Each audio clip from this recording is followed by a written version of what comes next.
Good evening, folks, and welcome to the last live stream of 2019. Merry Christmas to each and every one of you. So it's Christmas Eve today, and as you can see, this is the first live stream from the new studio setup as well. So hopefully everything sounds okay. Hopefully everything looks okay. We've got a little bit of festive decorations around the screen as well there. So hopefully everything goes well. I have had to cobble together some bits of an old PC I had to make a bit of a streaming rig in here. It's not the laptop that I kind of wanted for ease of use and stuff, but I've managed to cobble together some bits and pieces. I've been testing it during the day. Everything has been well so far.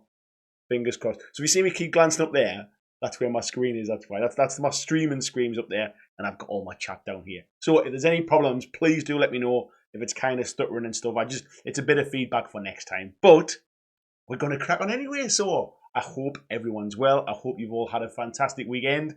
I hope you're all starting to wind down now, getting ready for Christmas. I'm sure some of you have still maybe got another shift left to go, maybe even this evening or maybe tomorrow. But Santa is almost here. So let's see who we have in the chat tonight. We had Daniel Engelin nice and early, said Merry Christmas, Andy and BlackJackers. Merry Christmas to you, sir. Peter Nicholas was in nice and early. Says, hi Andy, hi BlackJackers. While I wait for the live stream, I'm wrapping presents and drinking 20-year-old malt. Merry Christmas. Well, I'll join you with a drop of the good stuff tonight.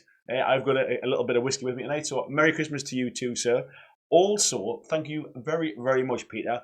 My latest Patreon just joined this evening. I got the email come through at my phone. Thank you very much for joining the Patreon. It's because of people like you and all of the Patreon members and the YouTube members here as well, and anyone that's donated on live streams. It allows me to kind of get this set up, which is what I've been trying to do for about the last 3 or 4 months. It's hard when you're a bit short on free time. This is my garage, and it's all been insulated. It's all been boarded out. It's all been decorated. There's cables in. There's lights in. There's stuff behind me. Is all kind of bits of things I've had from over time. The Rams helmet is an early Christmas gift from my wife.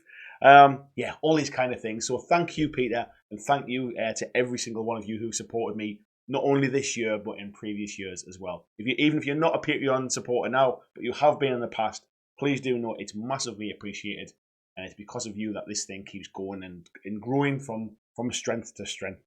Mark Berricloth is in. It says, Merry Christmas all. I have one more day in work, and then it's party time. Good evening, Mark. I know you got your tokens, so Mark was the lucky winner of the buy the same tokens for Warcry. They arrived this week. We kind of held off sending them because I knew Mark was moving house. So as soon as Mark told me his new address, I think they were out in about 2 days. So fantastic. Thank you very much to Simon and the guys at Buy the Same Token, and I hope you like them too, Mark. Where are we at now? Black's Cleric is in as well, so he's looking forward to some great chat. He's going to be lurking in the background as well, doing some stuff for Dragon Rampant. Flying Mammal, saying everyone got their hats on. I don't have a Christmas hat, Ruth. Maybe I should have bought one for it. Feels obvious now, doesn't it? We've got Paul Palms in as well, saying good evening and Merry Christmas. Hello, buddy. How are you doing? Steve Evans is in, saying he's just finished his last shift at work. He's now chilling with a glass of red wine, waiting for the stream to start. Well, it started, buddy. Christian is in as well. Good evening, mate. How are you doing? Pete Smith saying good evening as well. Chat's going nuts there. Bloggy's in as well, saying asking how everyone's weekend is, and he's going to be lurking around while he's wrapping presents. Tony Howell is in. Mark Cox is in as well. Good evening to you, folks. Ronnie Dodd is in as well. Good evening, Ronnie. Green Tree saying Merry Christmas too. Aggression is in. Blizzard Az is in. Mark Zielinski is in. Hello, Mark. How are you doing? Hello to the other gents as well, by the way. I was very fortunate to actually get the chance to talk to Mark not too long ago. A couple of weeks ago, we did an interview for Mark's podcast, which is Countercharge, a Kings of War podcast. If anybody's interested in Kings of War, that is, in my opinion, the #1 Kings of War podcast. Please do go and check it out. And I'm sure that episode will be coming up soon, and I'll give it a bit of a plug when it does. Paul said it's looking good, sounds good. I'm happy with that, boys. Red Rose Wargaming as well. Good evening. How are you doing, Anna? Now I know when it says Red Rose Wargaming, it's you, Anna. I never have to kind of sit and be on the fence and never know who I'm talking to. So good evening, Anna. Skullmunch is in as well. Hello, buddy. Adam Edgar's in saying morning and Merry Christmas to the BlackJack Legacy family. It's even closer to Christmas for you, buddy. You're on Christmas Eve now. Jean's in as well. Tony says that the twins joining the stream. No. So, I'm sure most of you will know I've got 17-year-old twin sons, and they live with their mum sometimes and come and live with me sometimes during the week. And tonight they're here. So they came over on Friday. They're staying for a few days. They're going back home late Christmas Eve tomorrow. And they're massive kind of video gamers. They're both in their bedroom playing video games live, kind of online, playing against their friends. And they're under strict instructions. You can play your games, but do not, under any circumstances, start downloading new games and stuff like that, because that will probably just throw this upside down. So I've been testing it all day while they've been playing games. That's why I'm relatively confident my internet can stand up to it, I think. Richard Smith. Oh, it's jumped off the screen a little bit there. Sorry. Thordlim's in as well. Says evening, last Christmas of the decade. I never thought of it like that, buddy. It certainly is. That makes it feel quite special and quite important. Richard Smith is in as well. Christian Reaver says Santa's almost here. I spent 2 hours wrapping presents on his behalf today. Paul saying you'll have to have his mince pie and sherry to Christian there. Well, I'm going to have a little drop of the good stuff. So if I don't remember to say this later, depending on how much of this I drink, Merry Christmas to each and every one of you, and happy holidays, and whatever kind of holidays you celebrate at this time of year. So cheers to everyone. Oh, I never expect the ice cube to go in my mouth there. Al Krabby's in, saying good evening to everyone. He's painting leather tonight and having a cheeky beer. Mark's saying Merry Christmas. Lucky to catch the live show. He's raising a pint to you all tonight. He's working on his painting challenge unit as well. Nice one, buddy. Robert Junk's in, saying he's in for a little while. Thanks, Robert. Really appreciate you popping in, mate. I know you've got other plans tonight, so I really appreciate you dropping in. Thanks, mate. VJ is saying, sorry, gents, no stream. He's on his way to a family Christmas. Just a casual 8-hour, 1,000-kilometre drive. I think you get a pass out for that, mate. Merry Christmas, mate. And no doubt we'll speak soon. Where are we up to? Paul saying, what's the Kings of War podcast called again? It is called Countercharge. From Morian is in as well. Carrier is in, saying hi evening and Merry Christmas to everyone as well. Where we are. Hal Martin's in. Good evening, Hal. He's saying Merry Christmas. Everyone else is giving me the dime over the year. Gene, Skullmunch, and Christian as well. Nice to see you, mate. Nice to see you. Memorian saying mulled wine charge.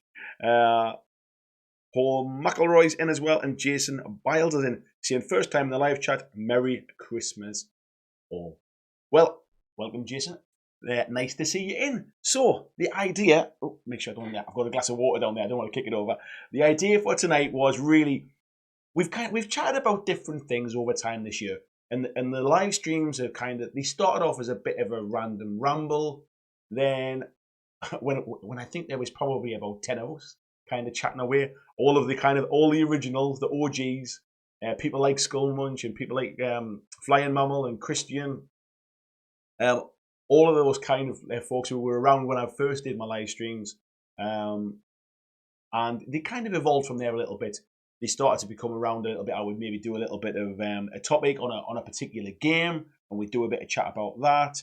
And then they would maybe got the opportunity to maybe kind of get some exclusive stuff. Mantic sent me some Kings of War Vanguard stuff early, so we got to show some of that off. We did some playthroughs. We've done the playthrough of Here's Negan and The Walking Dead All Out War with the famous Owl Knight. I'm sure Jason still kind of wakes up in the middle of the night crying about that one. We've also done things like we had As Over from Mythic Games, and we did a live playthrough of Super Fantasy Brawl as well before that was the Kickstarter was launched. And then as time gone on, we focused quite heavily on Warcry when that came out. And over this period of time, the numbers have picked up. So we got up, I think the most I've ever had on a live stream is about 130 people, something like that. Which for a channel of my size is pretty good. There are people much bigger than me who don't do that well in live streams. So I'm massively proud of each and every single one of you that come into these live chats. And it's awesome to have you. But what happens is the numbers grow. It gets a little bit more disconnected from the community a little bit. And it becomes more about the topic and more about the question. And we spend a lot more time talking about it. And I miss those ones. I know we've chatted about it briefly about trying to throw them in every so often and stuff. But I thought, you know what it is tonight? It's just a community chat. It's going to be a bit of banter. There's going to be people. If you've never been in the chat before, please just dive into the chat. Ask any questions you want to ask. If there's any games you want to talk about, ask about those games. Talk about those games. It's pretty much a free for all. I've got a few kind of topics tucked away in my back pocket, so that should the chat kind of die down a little bit. But yeah, it's a proper kind of celebration. BlackJack Legacy as a channel is, yes, it's me. I'm the face kind of thing. I'm sure you'd rather have a different one, but yeah, you're stuck with it. That's just what it is. However, the whole thing is the channel is you, the community, you, the people that tune into the live streams, you, the people that comment in the videos, you come to the Facebook groups, you come and like my pictures on Twitter and on Instagram, all that kind of stuff. BlackJack Legacy has always been and will always be about the community and the wider audience and bringing people together. And that's what I want tonight to be. It's a celebration for each and every one of you, for me to say thank you to you, and for us just to have a bit of fun, have a little bit of, if you're having a little cheeky drink at home, please, feel free, join in. Oh, yeah, here's one to you as well while we're on. And we'll just see where the chat goes tonight. Let's see how many kind of people have we got tonight. Let's have a look. We've got about 50 odd people in there or something. That's not too bad for this early on. So we'll see what happens. So G Daddy Gamer's in. He's saying he's going to catch part of the stream on his lunch break. Nice to see you, fella. We've got Flip Movie Makers in. Says hello. Nice to see you, mate. Merry Christmas. Neil Anderson's in as well. Nice to see you, mate. Peter saying, does antlers count? My son's got like little kind of reindeer antlers. I should have worn them tonight, shouldn't I? Deep Red's in as well. It says, Merry Christmas to one and all. I'm putting together some Fireforge Lost World Northmen for Kings of War Slow Go Challenge. Nice one. I like to see a bit of a mix of bits and pieces in there as well. Zingbo's in. He said, I guess I'm in tonight too. Finally building some of my Warcry miniatures, so I'll probably be watching your Warcry terrain building video again later this week. That is now my most watched video. I never imagined when I made that video it would be so successful. But yeah, that's now my most watched video, and I think it's had something like about 51,000 views or something like that. Skullmunch is saying, now we're just part of the furniture. Rui's in as well, saying Merry Christmas, Happy New Year. I love you, Rui. Flying Mammal says, Choose Your Adventure was the best night. We definitely do one of those in the new year, I promise. Remind me, Ruth, we will definitely do another one of those. They take a little bit of organising, and they're quite kind of, if you're not really into that, they'd probably be a bit tough to watch, but I enjoyed them. So yeah, we'll definitely do one. Christian saying it was a lot of fun. Couldn't do another one. Yeah, we'll definitely do another one. In fact, what we might do in the Facebook group, come the new year, we'll put a vote in to see which of the fighting fantasy books we'll do. I'll give you a choice of maybe like 4 or something, and we'll vote on it. Flying Mammal saying 1,000 Andys was still the funniest. I understand how that happens now, so it'll never happen. Or he said it now. I was going to say it'll never happen again, but at least I understand the technology of why it happened. Mark saying there, yeah, fighting fantasy was fun, although we didn't do well. You're right, mate. I think we had 3 goes at it. We didn't do well. The Fomorian says, what do you think of the announcement of the Warhammer Old World thing? I've kind of got mixed feelings, if I'm honest, buddy. I never ever played Warhammer Fantasy, so it's not like I've got this rose-tinted glasses of looking back on it and wanting it to come back, or missing the old world, or any of that kind of thing. It doesn't really kind of attract me for that reason. And as far as rank and flank goes, I mean, I've dove headfirst into Kings of War recently, and I like those kind of that multi-basing. Not only is it much easier to play with multi-basing, it's also really like enjoyable from a hobby aspect as well. So and we don't know exactly what it's going to be, if it comes back as Warhammer Fantasy with ranks of individual square bases on movement trays and the complicated rule set that it used to have, I'll probably not be getting involved in it in the slightest. I like AOS, but it's it's grown a lot of rules over time. I like Warcry, so I think from the GW fantasy side, Warcry kind of scratches my itch. And I think when it comes to rank and flank, Kings of War is definitely is where my sort of my love of gaming is. It's a much more straightforward rule set than than previous fantasy, and I like the multi-basing aspect from a hobby thing. So yeah, I got a feeling it's not going to be what people expect though. I think it could be something. It might well have square bases, but it's gonna be very different. I think to the old world fantasy. I can't believe for 1 second they're just going to reprint what they made before. They're going to want to do something that gets people buying models again. At the end of the day, that's where they make money. So, where we at? Tony Booth's in as well, says, oi oi bunny lad, hello fella, how are you doing? From Orient saying his mulled wine's already empty. I did a very wise thing, if I can get my finger the right way around, and took my whiskey on the shelf behind me there. So should I need to top it up, I know where it is. Christian says, apparently there's an online magazine that was released this week you could promote. 100% mate. Now, I'm going to apologise because I can't remember the name off the top of my head now. But let me just go into my emails here and I will tell you. So, Paul Palms in the chat there tonight has decided to do like an online magazine thing, a tabletop magazine, but it's a bit of a tabletop magazine with a difference. It's got a mixture of things with bits of review, sort of interviews in there, some opinion pieces. It's also got a mix of music in there as well, which is kind of, we all like music. I mean, no matter what your taste in music is, we all kind of like music, don't we? And the musical taste will probably change over time as well. But yes, it is called Six in the Head. Now, if you go and follow me on Twitter, or you follow at Paul_PMZ, and the magazine is called Six in the Head. That's written SIX. If you follow me, you'll see me retweeting it out as well. Please check out Paul's magazine. It's just another kind of. It's cool to see people in the community trying to kind of to do something a little bit different. If anybody, I'm going off on a complete tangent now, but if anybody watches Peter McKinnon's YouTube channel, Peter McKinnon is a photographer, a videographer.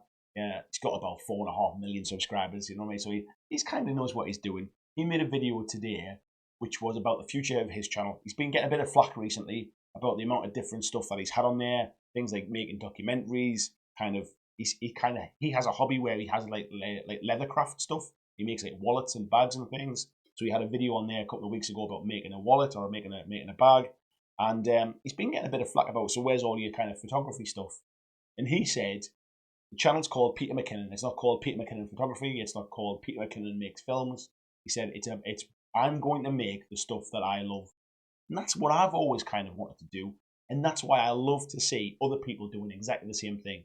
Not chasing views by only focusing on the big game, and not kind of like, not making stuff that they don't want to make, but they know will get watched or they know will get read. I just love to see people doing passion projects. So Paul's absolutely knocked it out of the park. I had a good read through it yesterday, and I really enjoyed it. It's got some fantastic stuff in there. There's an interview with the owner of Tiny War Games, who make those kind of furry mats. The guy that made that huge mat for the biggest kind of war game in the Guinness Book of Records recently. So yeah, please do check it out. We'll put a link. What I'll do is I'll put a link in the comments of the video as well. So we come back and watch this later on, you'll be able to see it, and you'll check it out. We'll put a link in the Facebook group as well. So yeah, thanks Paul. I appreciate you kind of. It's good to see other people kind of doing bits and pieces as well. Where we at? Corax Cox says, I'd love to have a drink, but I'm listening to this on the shop floor restocking. Well, I'll tell you what, buddy, I'll have a drink for you. So cheers, mate. Jeremy Pingles in says, first live chat, happy holidays. Our local gaming store just closed on a new location, and I'm looking forward to trying to get traction on mini Sundays. Awesome news. Thank you very much for coming to live chat for the first time. Happy holidays to you too. And yeah, I'd love to hear more about your local gaming store when it starts up, buddy. Robert Sunk says he's going to be watching the Warcry Terrain video soon as well. King John's in as well. Nice to see you, fella. Jason says, if the old world was 8 or 10mm, would that interest you? Probably less so, mate, to be honest. I've never really been into smaller scale miniatures. I'm getting old at the end of the day. My eyesight's not what it is. I've already started painting with reading glasses on. So yeah, I kind of 28mm I think is where my eyesight will allow me to go to. I've never tried painting anything too small. So yeah, I don't think it would really interest me, if I'm honest. Robert says he's had a chance to look over. Oh, I've just missed a question there. Sorry. Mark saying, question to all: what game would people want to come out in 2020? What game would I like to see come out in 2020? I'd like to see something, a brand new IP, not another kind of remake of something, not like a video game or not not an old book or something like that. I'd love to see somebody really sort of branch out and bring out an IP of their own. God Tier by Steamforged Games took quite a little bit of a time to get from Kickstarter to the market, but I haven't played it yet personally, but I'm hearing really good things about it. That could have a good year in 2020. But yeah, I'd just like to see something completely different. I love what kind of Games Workshop did with Warcry. The fact that the rules are really, really simple. They haven't tried to overcomplicate it for overcomplicated sake. So I'd like to see somebody do something similar. Pretty straightforward rules, lots of depth in choices, and some awesome, but a completely different kind of setting, if you like. I'm trying to think what I would like to kind of see, what kind of setting. No, I think we've had a lot of fantasy in the last 12 months, I think. Maybe like to see something a bit more sci-fi. Robert saying he had a chance to look over the Kings of War rules, and he likes that the most of the rules, as it jumps on top of my screen, are easy to remember. Yeah, that's why I love about it. I've always had a soft spot for Mantic games and their rule sets, because they tend to be a lot more straightforward. Games don't have to be complicated to be clever. They don't have to be kind of rules after rules after rules and spread across 25 different books just to be a good game. Like, you don't have to overly complicate things just to show how good you are as a rules writer.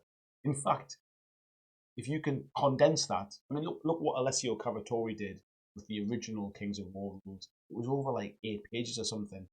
That shows that you can write a really good rule set, like really kind of like succinctly. And yes, they've been kind of fine tuned over time and pages have been added, but more just about kind of explanations. The basic game hasn't really changed.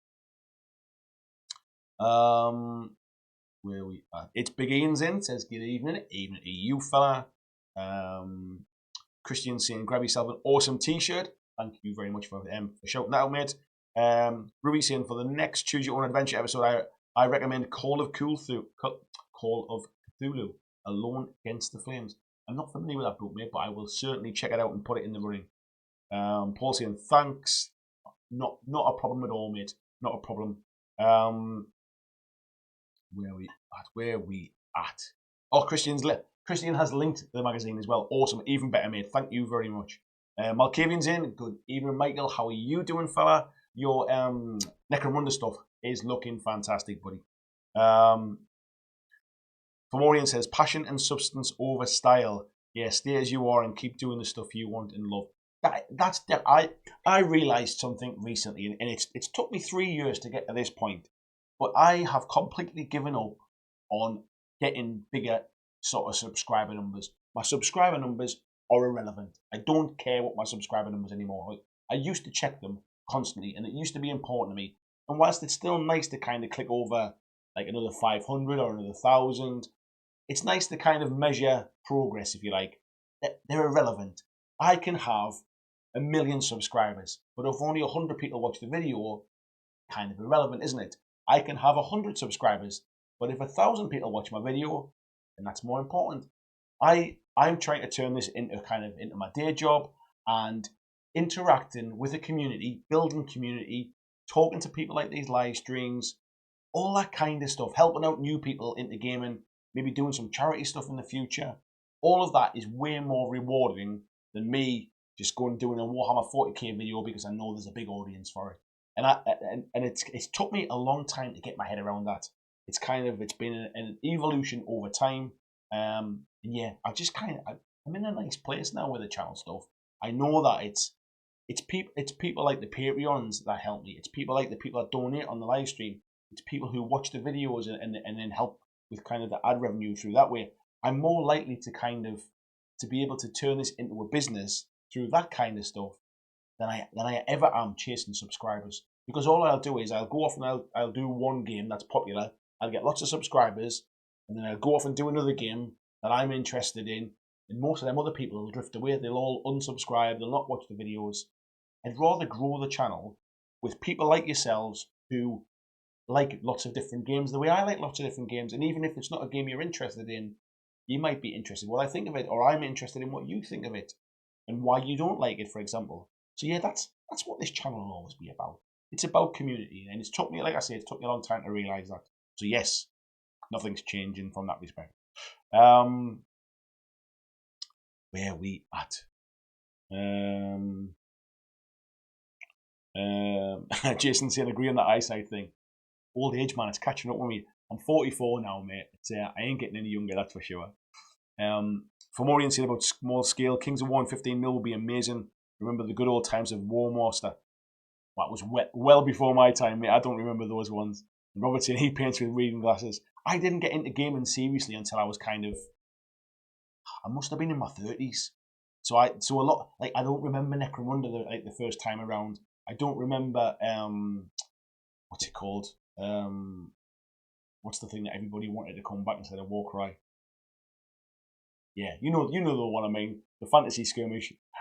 I don't remember that. I don't even remember the name. That's how little I remember it. Adam's seen he would have a drink too, but not that long after 7 in the morning, and he's home with a 6-year-old. Well, for you, buddy, here's one for you as well, and you can have one tonight while I'm. What will I be doing lunch tonight? Tomorrow? Having a bit of a family lunch. I suppose it'll be your evening, your Christmas Eve evening. Gene said he's just picking up to go back to work, and he'll shuffle Ellen out. Nice to see you, buddy. I'll catch up with you later on. Steve said he's got 6 mil Kings of War. He's just on top of my screen. Oh, where's that? Painting small scale models are a lot easier to paint when you're doing large size armies. I do have all of the stuff for Joan of Arc, which is I don't know what scale it is, but it's small scale.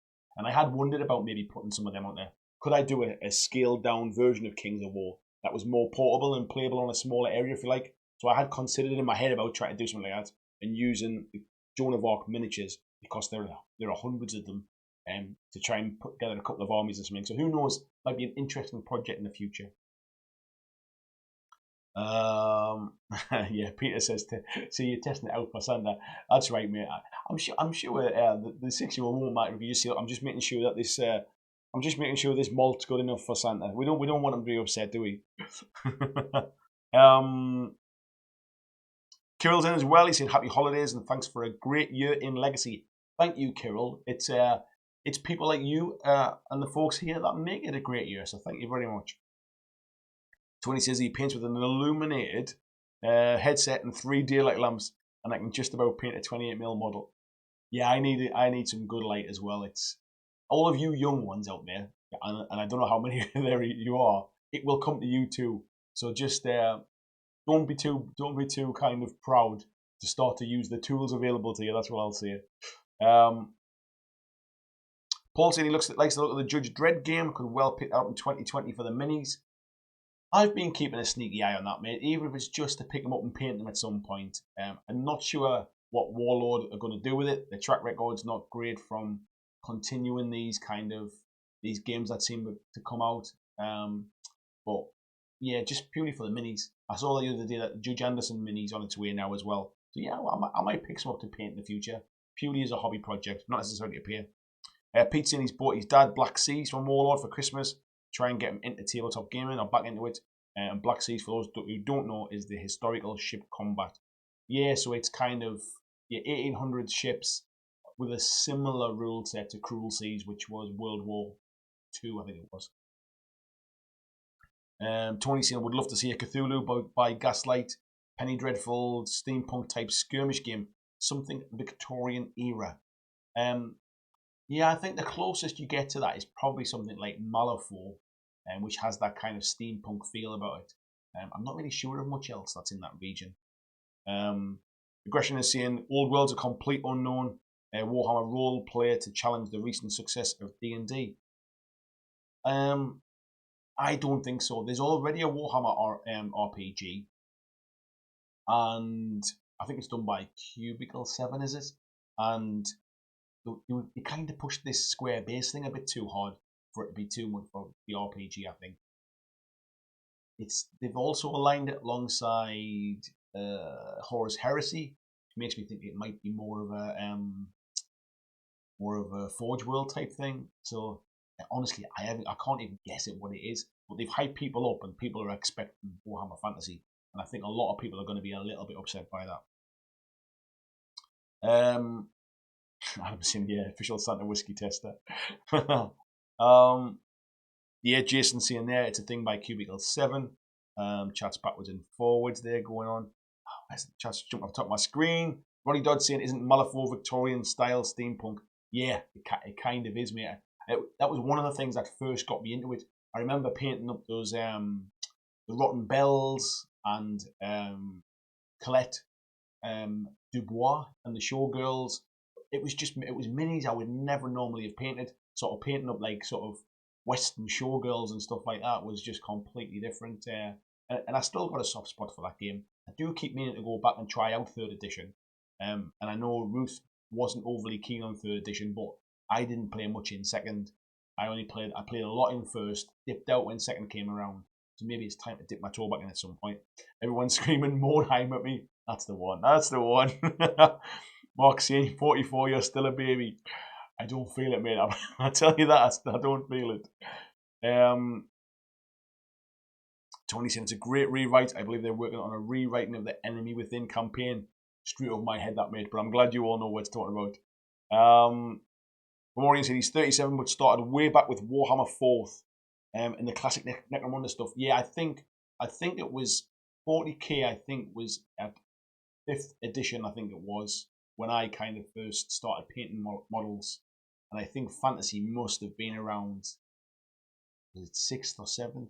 I think the box set for 40k I remember was the Assault on Blackreach, which was the Space Marines and Orcs. And the first one I remember for Fantasy, trying to remember, I did actually pick up, must have been 7th edition, which had Elves and Skaven in, but just because I liked the models and I wanted to try and paint something a bit different. But I can't remember. It'll have been the one with the goblins in before that, I'd imagine. But yeah, but that was kind of my era. That was when I started to get into it. Where are we at? Neil said Christmas time was the only time certain board games were allowed out of the cupboard to play when I was young. It's funny because I would always get board games for Christmas, but then I would always struggle to get like family members to play them with me. So I used to play things like Game of Life and Monopoly and all those kind of things, but it was really hard to get people to play. I remember getting Hero Quest, and like the only person I could get to play was my sister, and she didn't really care about it. I still got in my original Hero Quest that I still own. I've still got those little the notepad that you get to write all your hit points and stuff in, and I still got like my handwriting from when I was a kid with like my sister's name in and my name in and stuff. So yeah, I used to get games, but it was tough to kind of get people to play them. It's why I want to try and get my kids into them a bit more. It's just there's so much digital stuff these days. Actually, breaking out a board game is such a nice change of pace. And we try and do it with friends when friends come over as well. We've tried to introduce them to things like Carcassonne. We've introduced them to things like Pandemic, like Ticket to Ride. Just trying to kind of like open people's eyes to things outside of Monopoly and kind of Operation, if you like. Rui saying for 2020, I'd love to see a Gothic horror AOS Warhammer quest. I'd like to see them do something with Warcry stroke Age of Sigmar. I like what they've done with Blackstone Fortress. I know they did Silver Tower and Shadows over Hammerhall, but it never got the kind of the love that Blackstone Fortress has had. I'd like to see and can imagine them doing something along them lines. Fomorian saying Joan of Arc is 15 mil if I recall. Yeah, I think it's around that stage, mate. You'll be surprised to know I haven't painted any of it, but and I probably wouldn't have, because it's a board game, really. Well, it's kind of a mix. And to be fair, Mythic did send it to me, so it's not like I kind of pledged for it either. But I'd like to get the most of use out of it, I think. You know what I mean. Edward Pickens in as well. Good evening, buddy. Don't worry about being late. Carrie's saying, I wonder how many in the group plays Frostgrave. It's a lot like Mordheim. I keep hearing people tell me that Warcry is a lot like Frostgrave as well, with the more simplified stuff. and in that it works better with kind of campaigns as opposed to individual battles. I think one of the things that always kind of put me off Frostgrave was it was very fantasy with kind of wizards and magic and stuff. It's weird. I quite like fantasy stuff since finding Kings of War Vanguard. I've gotten into fantasy stuff. Not a huge fan of Lord of the Rings, as I'm sure plenty of you know. And I quite like AOS and that setting.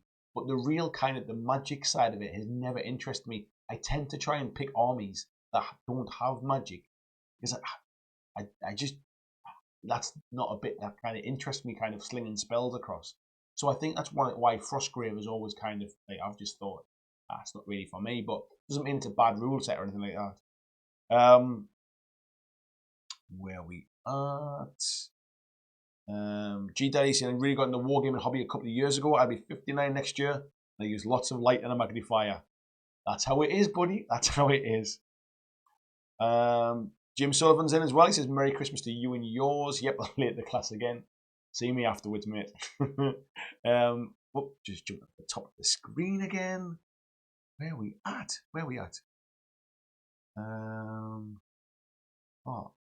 Excuse me while I find the comments again. There's plenty of it jumping around. I just completely missed a big chunk of it. It must have jumped up when I wasn't looking. Where are we at? There we go. Later class again. Frostgrave is amazing. There's a sci-fi version coming in a few years apparently. Hadn't heard that, Jason. Glenn Griffin's in as well. So happy Christmas to you all. Thanks for the great content. Thank you, Glenn. The plan is, as you can see, with the studio stuff coming together, the plan next year is to have a whole lot more higher quality, more of it, and really getting the kind of getting the ball rolling. So yeah, hopefully more to look forward to, mate. Christian's on the chat. Tony saying stampeding towards 52. Shocking eyesight, less stable hands, and I accept I'm never going to win a golden demon anymore. I was never going to win a golden demon, mate, no matter what my age was. Painting is something I enjoy, but I don't get any enjoyment from like kind of trying to push myself to a higher level. I get more enjoyment from just finishing stuff. So I've found a nice kind of comfortable level where I can paint more quickly now. I can paint to a level I'm happy with, and I paint to get things done. Kings of War. That's one of the reasons I've managed to break into Kings of War now, is the fact that I'm at a level where painting lots of models doesn't scare me off, because I'm not trying to win a golden demon with every single individual model. Andy Smith as well saying, "I'll read. How we get doing, lad?" Chatting about Joan of Arc again there as well. Peter says, if you need glasses to paint in a searchlight or microscope, it doesn't matter. You just do it anyway. 100%, mate. For Maureen is saying, Vanguard is greater than Mordheim. I've never played Mordheim, so I can't comment. But Vanguard is good. And Flying Mammal, exactly. Hashtag just enjoy it. 100% that. Al Martin says wrong. Mark saying Kings of War RPG should be coming out this year. Yeah, I don't think it's, next year, mate. We're nearly at the end of this year. So yeah, it'll be coming out there in the next 12 months, so that's for sure. Roxanne is in, says, got the live chat in the background, just saying hello whilst waiting on some glue to dry. Well, welcome to the live chat, Roxanne. Paul's in starter box looks well worth 50 quid or whatever it is. At Big Ian, I think you're chatting about Judge Dredd there, I think it was. I think I remember seeing that comment. G Daddy Gamer saying I haven't gamed at stores as there's only a local store that focuses on Magic. Andy's saying he's going the Gale Force 9 tanks. Yeah, the tanks game's actually pretty cool. Gene saying good lighting isn't just for old eyes. Seeing colours true and eliminating shadows is critical to good work. That is 100% right as well. You definitely need good light, or plenty of light, to be able to kind of see what you're doing and not cast any shadows when you're trying to paint. There's nothing, I hate when I see people put the lamp beside them and then they do that with their hand and kind of cast a shadow over the top of it. You need kind of a couple of points of light really, or natural daylight coming in. But good, like natural light, even if you get a daylight bulb, you need it to kind of to really see the colours that you're trying to paint. Where are we at? Team Kellyson says, all right, Andy and all, just on for a quick one while washing up. Yeah, you get your jobs done, mate. You get your chores done, and Santa might be good to you. Nobby saying Merry Christmas, just popping to say hello. Now he's off to watch the darts. It's that time of year for the darts, isn't it? Gene saying Malifaux has neat models, but so many tokens. I don't remember the tokens when I played, so it must have changed a lot from when I played. Tony saying he doesn't think he'll be able to resist getting judged red. Andy's saying a Santa mug. We might do a Santa mug next year, mate. It's a bit late in the day now. From Orion saying High Elves versus Skaven. I think that was that 7th edition, was it? That was the one I bought. I forget what the box was called, but I think I'd gotten into gaming before that box set came out, I think. Zingbo's in, said he's 44. Originally got the miniature gaming with Space Marines, 40k Rogue Trader. That's just jumping up. Chat's going well tonight, folks. Jumping off the top of my chat, off the top of my screen here. 3rd, 4th edition Fantasy Battle and drifted away in the 90s. I never really got into it to drift away. I was kind of on the fringe of it as a kid, like 10, 11, 12, 13-ish. Purely because a friend's older brother had stuff that, and I was interested in it. But I was way more into like sport and stuff. And it wasn't until basically I was much older and I kind of just, I was at home a lot with when the twins were young and I needed something to do, and I decided to pick up some models just to paint them basically. And that was when I got into it. But yeah, I was never really around gaming for a long time. From Orion is saying, try board games with digital stuff like Journey Through Middle-earth's really nice. I think the stuff that we kind of try with like kind of friends and family and stuff, are just the stuff where, you know, the kind of game where you can explain the rules really quickly. There's not like sort of layers and layers of rules. Those things work really well. Ones where I have to, it feels too much like trying to teach people stuff. And it becomes, unless they really are gamers and they're really into the fun of it, it ends up being a bit hard work. So I've got to really kind of pick and choose the games that I try and introduce people into them. And some people have definitely kind of taken to it and they're looking at things that are maybe a little more kind of cerebral, if you like. But it's about having fun at the end of the day. If that means having a game of Uno, if it means having a game of Cards Against Humanity because people find it funny with a few drinks in them, if it's kind of having a game of Keyforge, you know, anything like that, if it's just playing something, it can be really, really simple. It can be just a party game, stuff like Sushi Go that we played at the Weekender. Anything like that, I think it's good fun. Some of the best fun I've had is playing with gamers who are in the chat tonight, who are into much more complicated games, and we sit and we break out these, what's that kind of rock, paper, scissors, Spock, lizard, or whatever it's called, lizard Spock, that Ruth always breaks out. Just playing stuff like that. I find that kind of stuff, it's just fun. Games are about having a shared experience and having fun with the people you're with. The game can sometimes be secondary. And I know we put a lot of kind of, we put a lot of sort of, what's the word I'm looking for? We put a lot of impetus into the games that we play. Like, oh, this game's better than that game. And that game's not very good, but this one's really good. At the end of the day, they're still only as good as the fun that you're getting from the people you're playing with. So yeah, it's kind of hot. It's just nice to get round the table and play a game. Chat going on there. Jeremy's saying he's 36 and he started with around 2000 with Space Wolves. I'm trying to wonder what year it was. I think it was probably near 2003, 2004 maybe when I started. Fotath is in as well. He said, I wonder if I should get the Mausoleum scenery set for Warcry for the cards. I already have the 2 Sigmarite Mausoleum sets. In that case, buddy, unless you really want the board, I would just ignore the layout cards.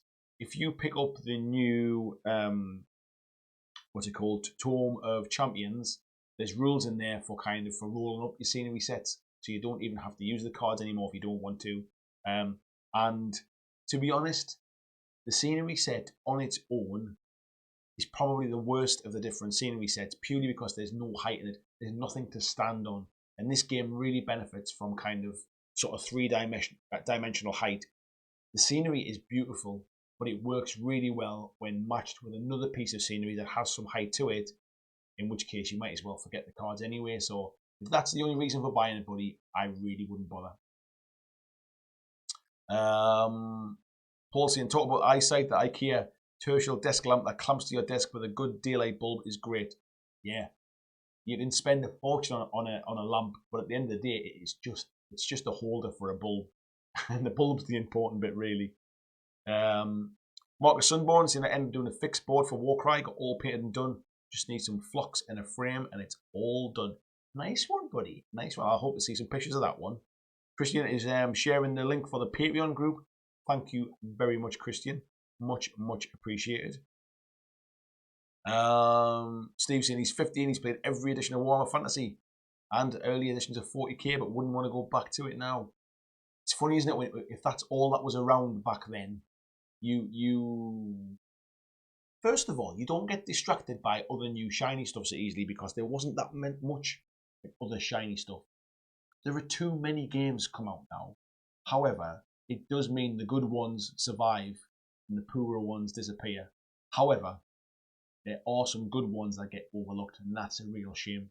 It's a shame because a lot of it comes down to marketing. It's about getting it in front of people's eyes these days. Robert says he bought 40k way back. Doesn't remember what version it was, but it was Orcs and Marines. Had a card Dreadnought. Oh, wait. That was definitely before my time. Neil says he's been eBaying some lead miniatures that were bought for him at Christmas while parents had no idea what they were buying them. I found a load of my old lead stuff. I found like my old like a band miniature and the Captain Shrike metal one for the Raven Guard. I've got loads of bits of stuff like that. Gene saying what dulls me out a bit was all about the wizards. I like watching all my guys progress and grow. Never like magicians when I roleplay. That's kind of where I am, mate. I've never really been into magic users, really. Where are we at? Mark saying he played lots of 40k. 2nd, 3rd and 5th edition. He's played a bit of 8th. But now his sisters are back. I can imagine the sisters are definitely a route back in for a lot of people that maybe have stayed away for a little while. Christian saying he's 37. Started when I think it was Warhammer 3rd edition and 40k 2nd and the original Necromunda. Yeah, I must have. What year was Necromunda out then? Because I must have just completely been oblivious to that. I don't know, or I didn't know anything about Necromunda. I don't know anything about Mordheim. I never played sort of Blood Bowl until kind of more recently. That whole era just kind of completely passed me by, really. Jeremy saying he likes the skirmish level 2, less intimidating to paint. You spend more time setting up and tearing down in large scale games than playing. I think it depends, mate. I mean, some large scale games, if you take kind of games of like fantasy, things like Kings of War, maybe even things like AOS, you don't want lots of terrain. So actually, it can sometimes take less time to set up, but it does take a lot of time to get all of those miniatures out of your bag and onto the table and get them deployed. It's one of the things that put me off Kings of War, and it wasn't until I tried it and played it, I realised that I've been kidding myself all that time, and that actually it was just like a big skirmish game, and I was putting down the big multi-based kind of troops. So there's 20 models gone down, and it kind of comes out of the bag onto the table.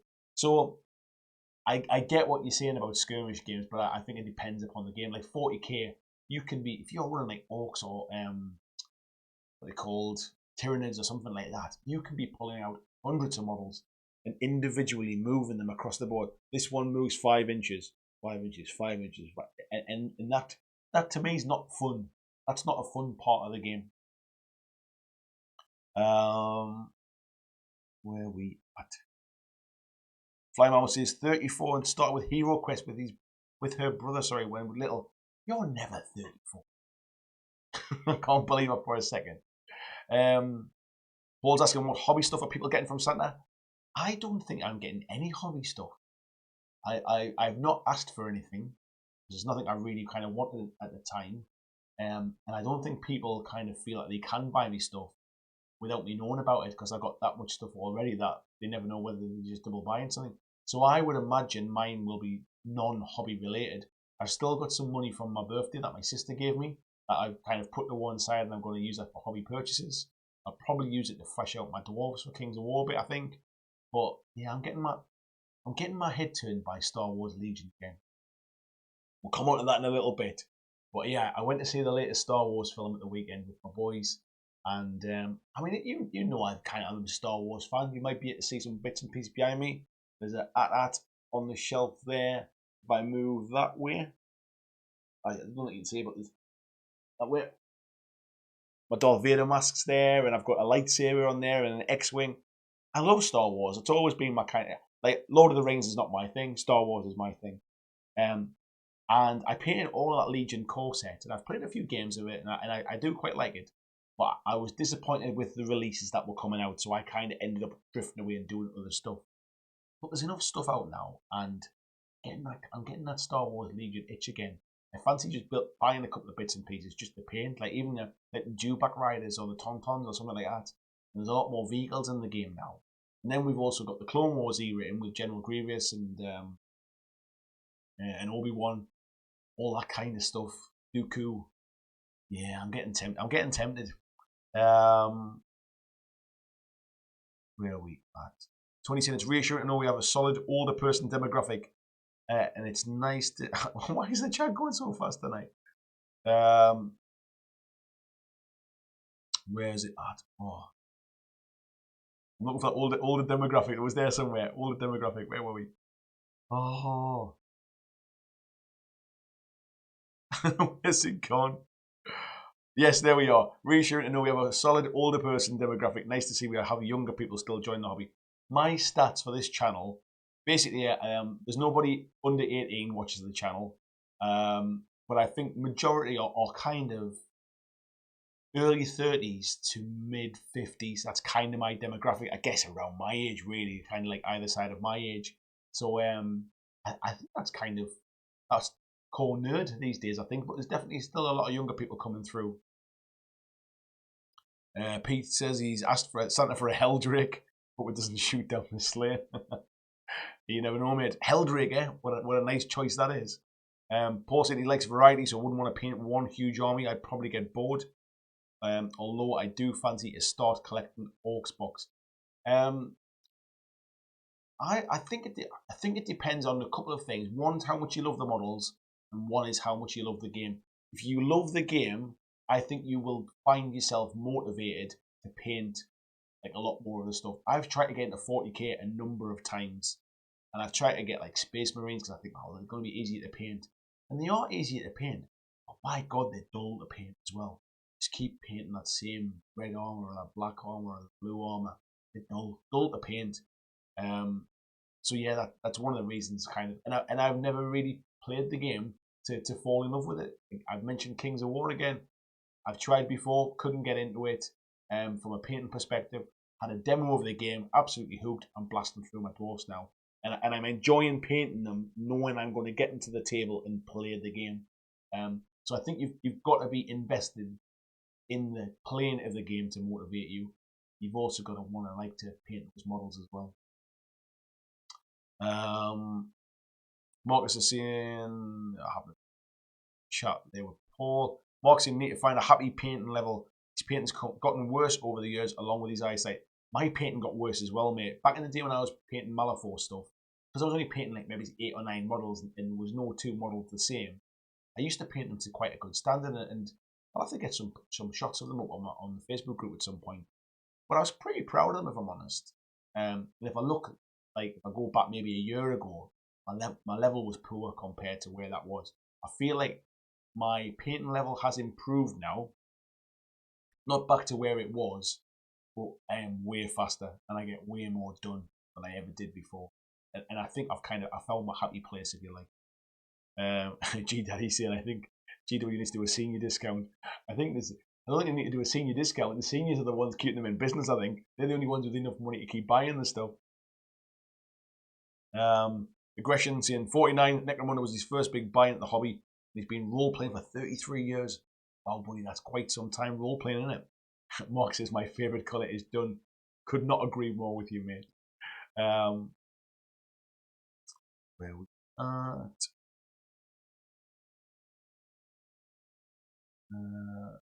Try to chat through. Ellis Stuff was in saying, strap a light to your brush. Always perfect lighting for your painting. I wonder what that's like. I'm surprised somebody hasn't released a Kickstarted brush with a light on it now. Bloggy says, I figure I'll ask my Warcry saw. Are the iron jaws playable in Warcry? If so, how do I get their rules? To answer your first question, yes, they're playable. They absolutely wiped the floor with me at the recent Warcry tournament, and they went on to win the event. And where do you get the rules from? You've got two choices. One is the card packs that are no longer in production, but you might be able to pick some up second hand. And the other place is in the Tome of Champions, which is the latest Warcry book. All of those card packs, the rules for them are in that book now. So yeah, that's where you can pick them up, buddy. Gene saying 45, I'll paint almost anything. Gene, I have never known anybody paint the variety of stuff that you do, mate. This is a lazy gamer though, who prefers to imagine playing rather than doing it. However you get your fun, mate, that's all that's important. Rui said he's 34, he started this year with Here's Negan from Mantic. Great game, I agree. For 2020, I'm going to try more solo games like Rangers of Shadow Deep, Skyrim, Cold Arms, and Blackstone Fortress. Speaking of 2020 then, what are people's kind of aims and targets for 2020? Are you going to set yourself a painting pledge? Are you going to kind of document how many models you paint next year and try and kind of paint 365 models and do one a day? Are you going to try and get a sort of a board game to a fully painted state? Are you going to, have you got any little kind of little challenges that you're setting yourself? Really cool to hear what they are. Aggression says, terrible loser, and I try hard to enjoy the game more, but I still find myself frustrated when in a losing position. Perhaps some game pop psychology might help my ability to enjoy a game more. I guess it probably have you tried playing less competitive games? Try playing co-op games. Try playing try setting yourself a different kind of measure. You know, can you get points for the scenario but lose the game or whatever? I don't know. Try something different. But more co-op games I've found are a great way of getting that kind of that competitive nature out of your head, if you like. Kirill said, Andy, are you satisfied with the amount of people in the slow grow? I was really surprised participants count. I'm blown away by the amount of people in the slow grow campaign for Kings of War. It is the slow grow. Yeah, I was blown away by it. I think it's about 200 people now. I think, and if you remember the night I talked about it on here, I said if I can get one more person to do this with me, we'll do this slow grow thing. And I think we had about 3 people that were in the chat that night who were interested in doing it. So I thought, we might get like 10 or 20 people. That'll be cool. I'll set it up as a separate group so it doesn't detract from the Facebook group. I didn't want the Facebook group to just be overrun with Kings of War stuff. I want that group to stay mixed of all the different games that's out there. So that was why I set it up as a different group. I was absolutely blown away that we got so many people. We had 50 people in within the first kind of 2 hours or something like that. And we had like I say, we've got about 200 people in there now. So yeah, I mean, imagine if even half of those people see it through to the end. That's 100 armies that would not have seen the table, or probably wouldn't have seen the table if it wasn't for the slow grow campaign. And it's a nice feeling, really. So yeah, I'm kind of blown away about it. The number is irrelevant, really. I didn't really care if it was 10 people or if it was 100 people or whatever.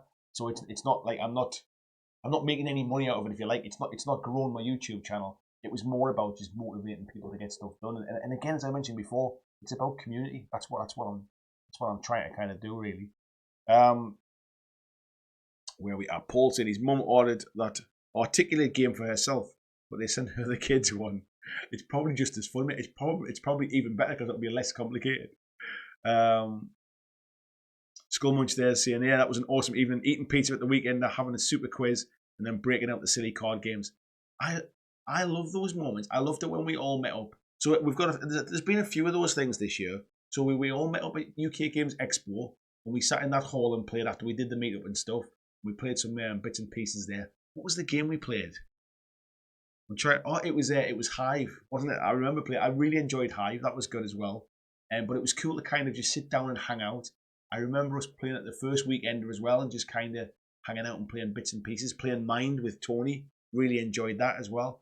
It's those quick party game stuff that I find like that's what the weekender was built on. The weekender was built on the idea of just getting together and hanging out and playing games, playing more games. So those are the kind of standout bits for me. Really, those are the bits I enjoy. Where are we at? Yeah, it was good fun, wasn't it, as well, Christian? There, Blind Malsey, I love that everyone got in the hobby in different ways and different times, yet we're all able to have a good old natter. Definitely, I like that as well. I like the fact we're all fundamentally different. We're all kind of from different areas, from different countries. We all have different jobs or different walks of life. It doesn't matter what we do or what kind of what else we do outside of gaming. Gaming brings us all together, and that's what I love. Robert's off to see Rise of Skywalker. Enjoy it, buddy. Enjoy it. I won't say anything more other than I enjoyed it. So you enjoy it too, hopefully. Excuse me while I have a drink. Kirill says, "What was the gaming highlight of this year for me?" Alongside those kind of card games and stuff that we played at the weekender and stuff, gaming wise, what's been my highlight rate? I tell you what, my gaming highlight this year has been. It was my game of Warcry with Ruth at the weekender. And the reason for that was I'd played quite a bit of Warcry. It was a game that I've really enjoyed this year to the point where I can just pick, I can go for a little while without playing. I can dive back in and I know exactly what I'm doing. I'm not great at it, but I know enough the rules don't get in my way. If I get beat, it's because I wasn't good enough. I made some poor choices, not because I didn't remember the rules. But the game I had with Ruth at the weekender was like a game of chess. It was just so it made my brain hurt. It was so tactical. We never kind of questioned the rule the entire time we played. We played at quite a slow pace as well. We weren't rushing it. We took our time. We was under no pressure for it. It was a fun game, but it swung backwards and forwards so much, and it really did. Like, it made me remember why. There's been a few times I've kind of done this with Warcry and some other games, to be fair. But there comes a point where you go, that's why I love this game. And I honestly walked away from that with my brain hurting, but with a huge smile on my face. So I would say my gaming highlight this year, it wasn't on camera. I wasn't doing it for a review. I wasn't doing it to kind of like to stream it for anything like that. I was playing the game because I just wanted to play and have a friendly game. And I absolutely loved it. It was a fantastic game. Yeah, so that's been my gaming highlight this year. Fomorian says, how's your dwarf army coming along? Will we see them on the table in a Kings of War bat rep? The dwarf army is coming along quite nicely. I've got about 4 units finished now. One of them being the big steel behemoth. So I'm probably up in the region. I've not counted the points yet, but I'm certainly up around 700 points now, I think. So I'm well on my way, considering I've only got to get to 250 points for the slow grow by the end of January. I'm well ahead on that one, and I'm trying to get them done as quickly as I can. There's a few people that I've promised some games to, so I'll definitely be playing against Steve Evans when we meet up in April.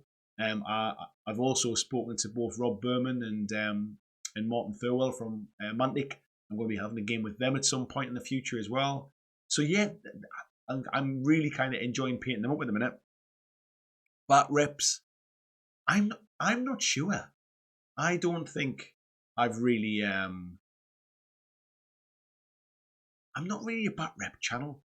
I'm not a fan of those kind of sort of bouncy, kind of shaky camera type videos. They make me a bit queasy at times when I'm watching them. And then the static camera videos can be a bit dull at times as well. You almost need the channels that do it best have lots of people kind of sharing camera duties and kind of while one person's playing, somebody else is filming something. They take a long time to film. they take away my enjoyment from playing the game, and they take a long time to edit as well. So unless I got a bit of help, unless I could just play the game and get people to film them, I'm not sure I'd be doing a lot of back reps. I'd rather do other stuff. I'd rather do painting stuff. I think I'd rather do talking about stuff. I'd rather do lore and background stuff. There's plenty of channels out there that do really good back reps, and I'm not sure what I can add to it to make mine any better. So I have to try and concentrate on the stuff that I can control. Like, I do most of this, 99% of this I do on my own. So I'm better off concentrating on the stuff that I can sort of add to the hobby. Where are we at? Skullmunch said, "Are you doing a 2019 Gaming Awards ceremony?" I forgot about that, buddy. I think with it being the last one of the year, normally I would do it like for the one between Christmas and New Year, and I completely forgot about it. How about we do it? Should we do one for the first week back in the new year? Should we do our 2019 awards the first week back of 2020? Eh? Remind me on, buddy. Daniel saying, "Merry Christmas, everyone. Hope Santa brings everyone the models they want." Von Wood's in as well. Good evening, buddy. Blizzards are saying that the card Dread was 2nd edition. Definitely before my go, mate. Peter says, "If there's a ceremony, I need to refill my glass." Yeah, I enjoyed doing the awards thing last year. We'll do it first week back in the new year, because I'd like to put a bit of prep into it and really go through it, and I don't want to miss anybody out. Just as an oversight, maybe something I played at the start of the year that I'd kind of forgotten about or something, because I've played some really good games last year, and I don't think my awards would all go to the obvious choices, if I'm honest.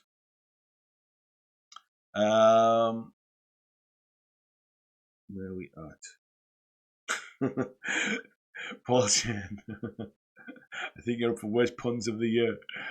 To Skullmunch, he'd definitely be in the top 2. Where are we at now? Daniel saying he's jumping off my screen again.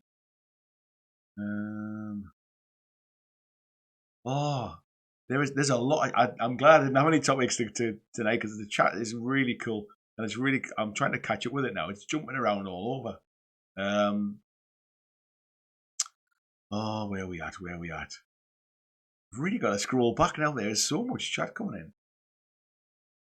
in. I'm just going to have to dive in here. I'm going to have to dive in here.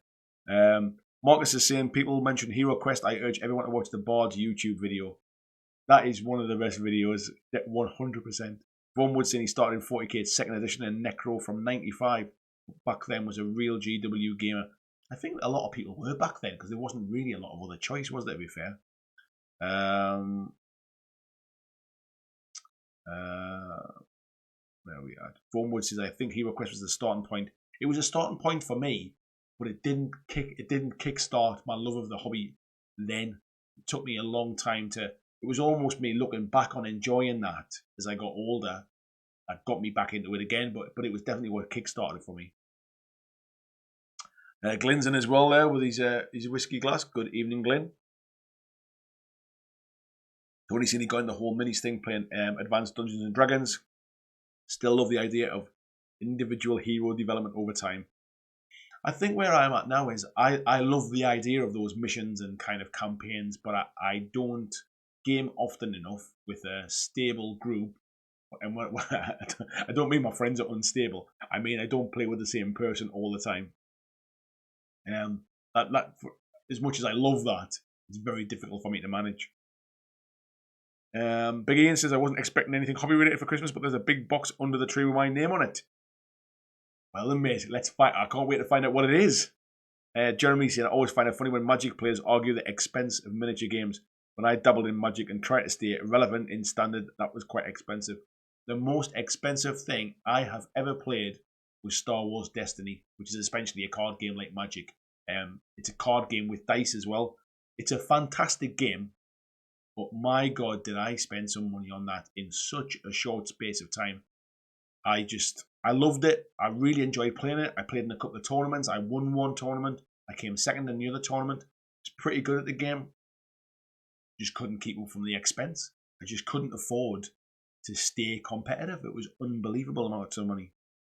You have to play something like that at the expense of all other hobbies. And I can imagine Magic must be as bad, if not worse. Where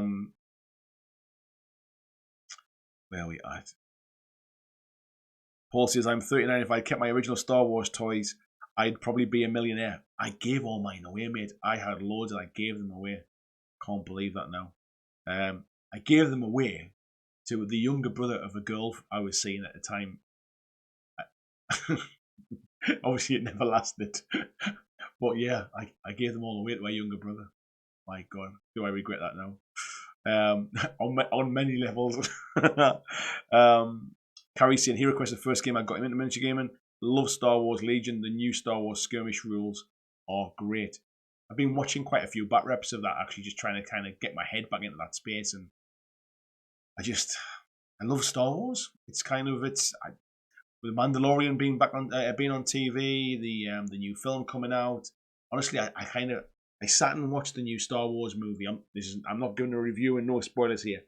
But just I can't stop grinning when I sit down in the cinema and the lights go down and that music starts and that yellow text starts scrolling up the screen.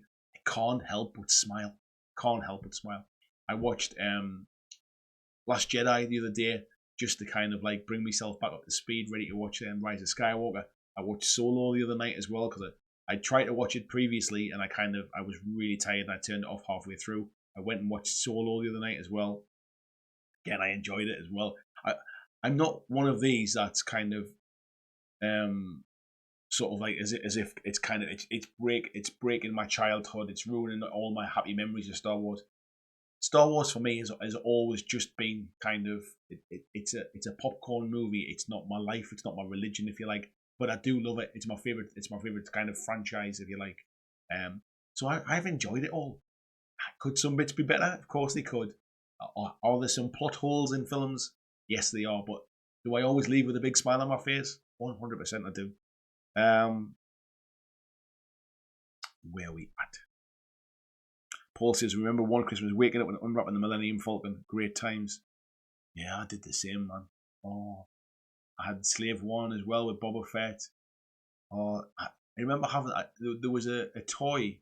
It was kind of it came out around the Empire Strikes Back movie, which was kind of like, it was like a car thing, but it was kind of the legs came down with wheels on the bottom, and they kind of sprang out so it could lower down. It was never in any of the films, but I just remember that toy. Steve said getting a few of the nice big monsters for his Kings of War armies for Santa this year. Nice one, mate. Look forward to the pictures of those ones. Alcin, he's 35 now, only back into 40k for a year, but he's built and painted models on and off since he was about 12. Mostly Tamiya type kits, but dipped into 40k a couple of times and learned to play this time around. It's kind of where I got to, mate. Like, I painted so much that I decided I had to learn to play. Michael said he's 55 in February. Michael, you're never 55, mate. I never pictured you as 55. I thought you were younger than that. So they started out with D&D, Call of Cthulhu. It was the minis I drew him into. 15mm laser burn skirmish then. 40k Rogue Trader. Michael, your painting's always been good, but you seem to, I don't know if it's because you're painting lots of different stuff, but your painting just seems to have really kicked on in the last kind of like 6 months or something. It just, I don't know whether you're painting more. You might be able to explain why, but I just, it feels like it's really stepped on, mate. It looks awesome. The question said I was too poor for Star Wars toys. I remember buying a lot of mine. There was a shop at the bottom of my mum and dad's street when I was a kid.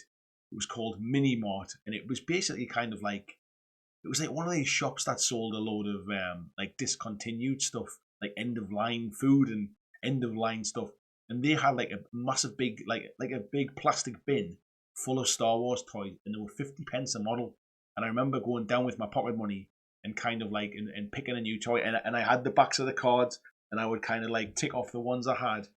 And I remember getting loads of those models at like 50p. And I always remember the big fat green guy, the Gamorrean God, or Gamorrean God, whatever how you pronounce it.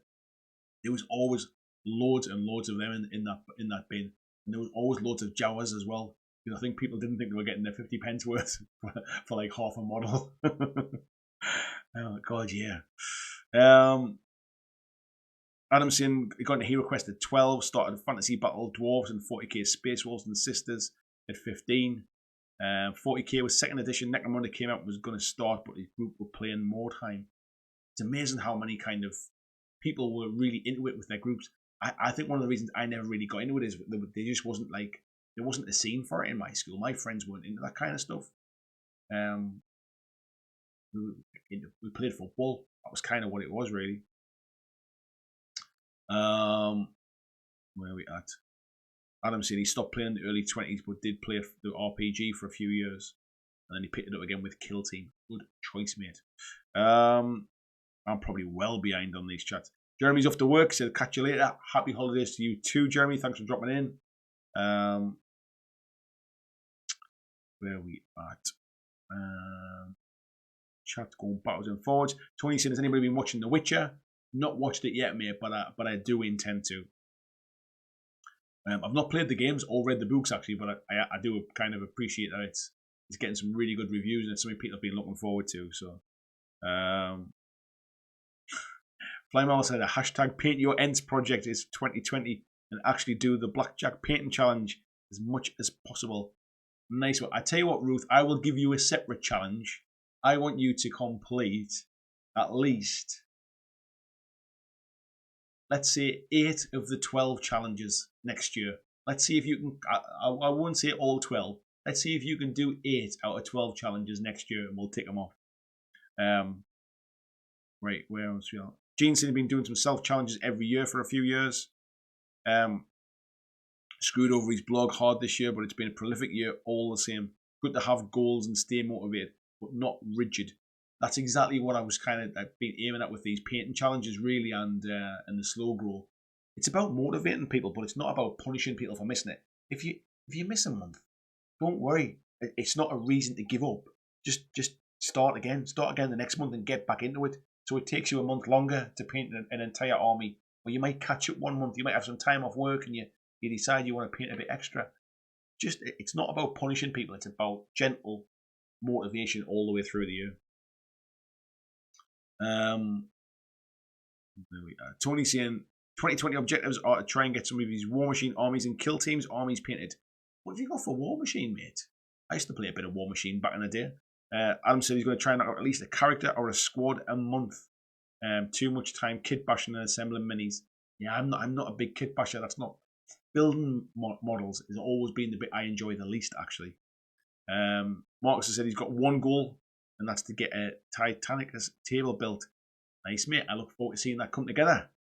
Mark said he's got his painting goals so far: the BlackJack Legacy Slow Grow Challenge and painting up the Kings of War starter set. It's nice. It's nice to have like sort of manageable goals as well. I mean, your goals there, Mark, they feel manageable. You get them done in 2020. You've done a good job. It's still a huge achievement, but they feel manageable. Like if you said I'm going to paint sort of I'm going to paint an entire unit a week every week for the rest of the year, probably not going to happen, is it? But like, yeah, manageable goals, man. That's what it's all about.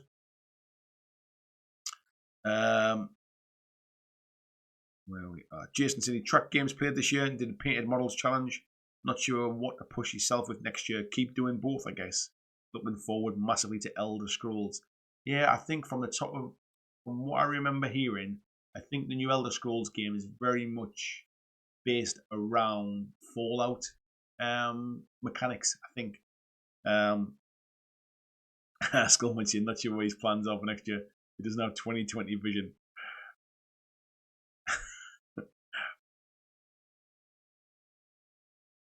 I'm trying to read what I said. I didn't want to read out in case it was something bad. Stacey has been doing a bit of paint challenge this year. Managed 902 models so far this year. Steve, you're another one, man. You are a machine when it comes to painting stuff. Marcus is saying if GW announces Battlefield Gothic next year, that becomes the goal. I think there'll be a lot of people doing that. I would like to get most, if not all, these miniatures painted in 2020, including these Kings of War forces, and also paint all of this Super Fantasy Brawl when it arrives, with a break for the Final Fantasy VII remake. Final Fantasy is not, it's something that's always passed me by. I've never really been a fan of Final Fantasy stuff. But Super Fantasy Brawl, I agree, mate. I do want to get all those things painted. I'm trying to curb my spending this year, I think, and I want to complete stuff. So I want to paint all my Batman minis from Batman Gotham City Chronicles. I want to paint all my Super Fantasy Brawl when it comes. I want to try and kind of set myself small targets like that, obviously alongside my Kings of War stuff as well.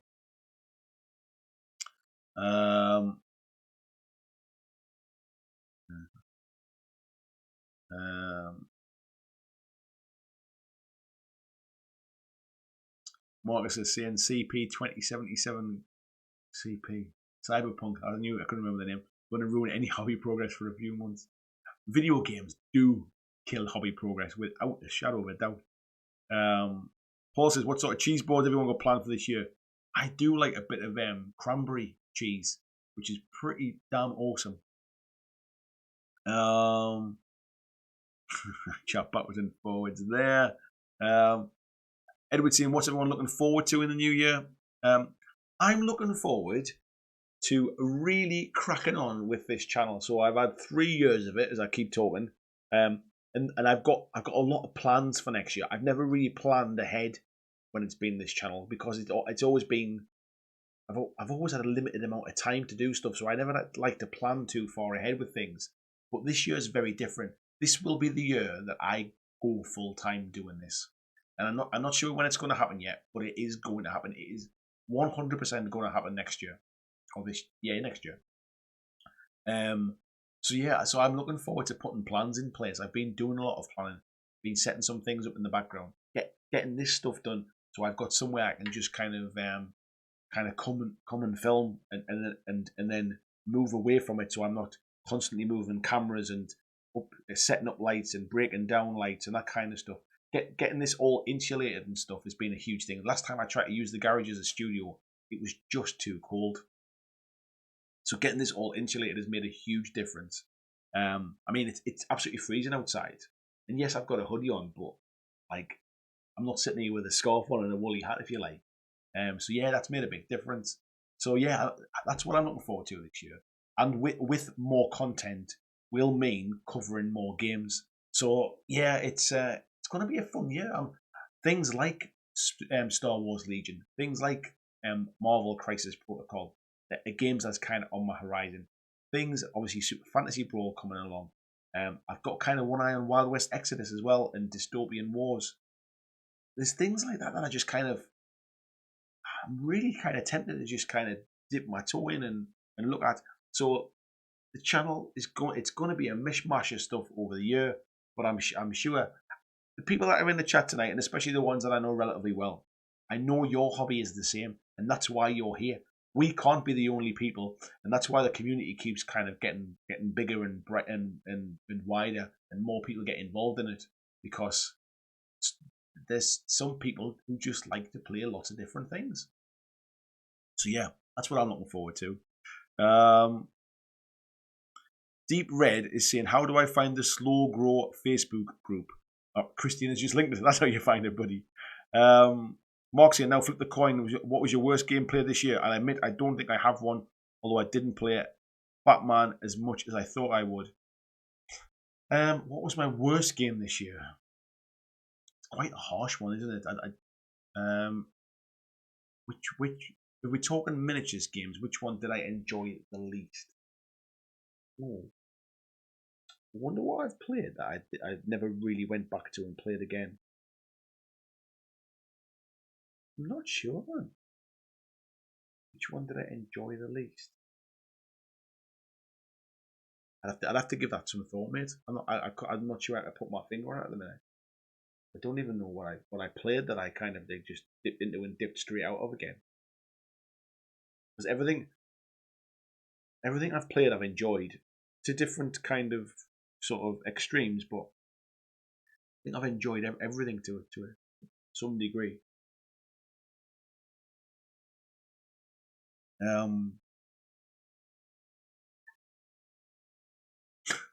Paul says, my girlfriend said nothing would make me happier than a diamond necklace, so I got her nothing. That's made me giggle. Peter said he's looking forward to a New Year's Day hangover. Yes, that might be two of us, buddy. Big Ian says the worst game you played this year was StarCraft Risk. Interesting. Oh, I wonder what board games. I wonder board games wise. I wonder if there's something that I played that I didn't really enjoy. I'm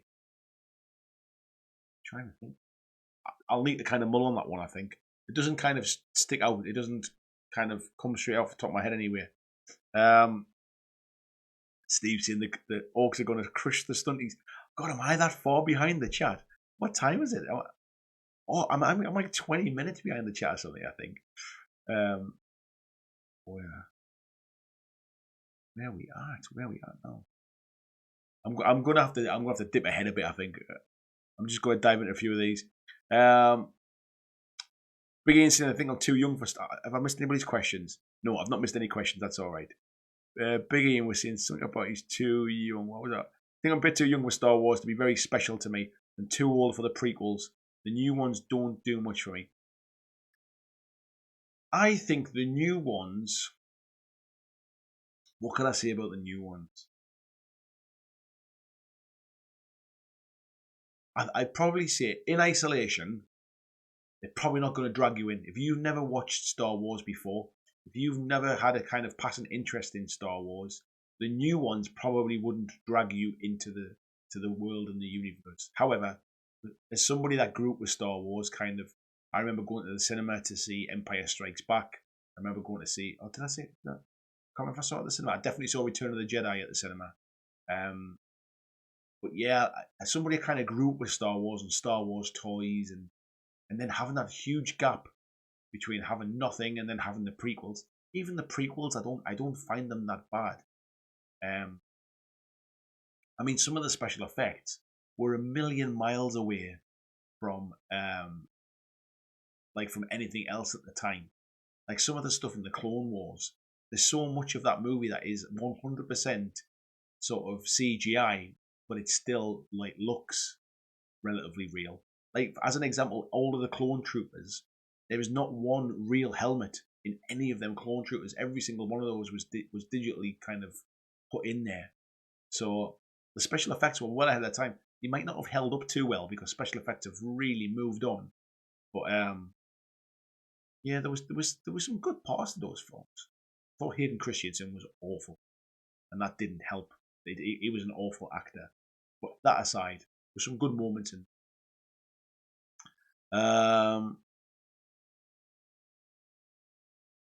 Where are we at? I've just seen Paul saying hi to Busey. I didn't see you come in there, mate. So hello, buddy. Zingbo is saying I think the Star Wars toy was part of a set called Mini Rigs. It might have been, mate. Yeah, I does seem to ring a bell now. Skullmunch saying 2020 pans thin the collection and get what I keep painted. But that's every year's plan, and companies keep making great games. I'm going to thin my collection a bit this year as well. I'm going to sell some stuff off, partially because it raises some funds to go towards the channel. If I've got stuff that's not getting played, then why should I hang on to it? It was one of the reasons I wanted to move to a set like this, so I wasn't hanging on to stuff to dress the background, if you like. It was part of the reason I had a real clear out. So yeah, I think some of my stuff will get sold off as well this year. Fly Mama says probably started fantasy when got with Sean in our teens. It was more 40k, but I soon changed that. Yes, I bet you did. Fly Mama says 8 out of 12. I accept that. Right, we need that in writing, Ruth. I want you to put a post in the Facebook group to say that you accept that challenge. Definitely. Michael saying thank you for the kind words. Maybe it's the volume I'm painting, but something clicked this year. I've tried a few new techniques. A homemade wet palette is a godsend. Yeah, I can't put my finger on it, mate. And I it's not like I'm saying that your painting wasn't good. It's always been really, really good. But just seeing the stuff that you've been putting out this year, it definitely feels like you've found a groove or whatever it was. But some of that Wild West Exodus stuff you've been painting, the new Necromunda stuff you've been painting, the did you do some Astra Militarum stuff for 40k? Did I remember that right? Or was it? It was something you've painted for 40k recently, and I forget what it was now. But that was amazing as well. You've definitely you've just seemed to hit a groove, and the stuff that you're putting out is fantastic. Where we? at? Gene said he's still watching Expanse Season 4 and Mandalorian. Have to check out The Witcher. Daniel's heading to his wife's Christmas work party, open bar, release of the Kraken. I had my work party last week, mate, with an open bar as well. Paying the price for it. Rich is in. Good evening, Rich. Said he painted 209 models this year, heavy loaded at the start of the year, and then 5 to 6 months of nothing. You painted a lot of what they call like Imperial Guard this year, though. You smashed through that stuff with all the Catachans and stuff. He wants to keep motivated, more regular painting, and first time as a TO in February. Yeah, that'll soon be here, mate. You'll enjoy it, actually. I did my first TO this year, and it's really enjoyable, actually, more so than you'd expect. There's just something about running an event and seeing everybody having fun. Warforge is in. Good evening, Craig. How are you doing, mate? He said he's written down a list of goals he wants to do next year. Make sure you share them with us, mate. Put them in the what's it called, the Discord group as well, so I can see them in there. Carrie saying, what's the slow grow challenge? I don't know if anybody answered this, mate, but for Kings of War, where I am running a slow grow challenge, so you have to paint 250 points worth of models every month, and that over the spread of 8 months, you will have a 2,000 point army fully painted up. And it's a way to kind of to get people motivated. There's a group of 200 people in there now. We're all kind of motivating each other to get to that 2,000 point mark. People think painting a Kings of War army with all of those models is just kind of like, it's not doable, it's not manageable, it's out of people's reach. I'm trying to kind of to motivate people and to help them to show that it's not out of reach. If I can do it, anybody can do it. So yeah, and if anything, selfishly, it's putting a bit of pressure on me to make me stick to my plans as well. Where are we at? King Johnson, he started his slow grow late, but he's painting Frostgrave teams for his friends. Nice one, bud. Christian saying The Witch is amazing, a great story arc. C is also very good. I turned C off, mate. I watched like half of the first episode and I was not getting into it. It was really slow. Is it worth sticking with? Should I go back and give it another go? Gene saying Watchmen was awesome. Not seen that yet, mate. Big Ian saying he loves the Witcher book. He was worried Netflix show would fall short. Yeah, it's always the worry, mate, isn't it? Jason saying Elder Scrolls are similar to Fallout. But I'm still, it's funny because when I read the comments, I can think back to when I said something that you're replying to, and I realise how far back they are. Let me get forward a little bit as well. Where are we at? Where are we up to? We'll dive in there. Zingbo saying, wear a hoodie. Are you from the northeast? Shouldn't you wear more than a t-shirt? Never wear more than a t-shirt. I'm old now, mate. I used to go out like in middle of winter with just a shirt on and stuff. But yeah, I'm old now, mate. That's what's changed. Lloyd saying you'll love Marvel Crisis Protocol. Just watch your videos. I've been watching your videos, mate. I was watching your review of them the other day. I used to think Marvel Crisis Protocol was expensive for the core set, but all of the pictures I saw never showed the terrain. I didn't realise that terrain came in that core set, and that kind of changed my opinion a bit. I think I'll pick it up at some point, even just to paint the miniatures. I'm a comic book nerd, so I like all that kind of stuff. Adam's seen looking for his Birds and Badgers Kickstarter coming in March. They look really fun to paint. Mine are all primed, mate, ready to go. I've set myself a little target. I've got this unit of dwarfs to finish. When the unit of dwarfs is done, I'm painting some of my Burrows and Badgers stuff. And the idea is, rather than kind of speed painting to churn out units, it's a bit of a change of pace to take my time and do a good job on them. Yeah, so I'm looking forward to it. Reluctant Archie's in. Good evening, mate. How are you doing? He's saying, supper's finished, at least I'm here for a sec. Happy Christmas, mate. Merry Christmas to you too, buddy, and I hope you have a really nice holiday season. Skullman says, was Highlander this year? I think it was this year, actually. Do you know what it is? I'm not sure that's the worst game I played this year. I didn't enjoy it, but I think I played worse. I just didn't do a review or anything of it. It was just something I played with like friends or something. I'll come back to that one. Where we at? Oh, chat's jumping off. I'm just going to drive straight back in. Rui says Mandalorian's his favourite show in 2019. Watchmen was the worst. Wowzers, mate. That's, excuse me, extremes. Mark saying he needs more burrows and badges terrain tutorials. Check out, I don't know if you'll be able to see them now, but certainly Dan was in our chat group. When was it?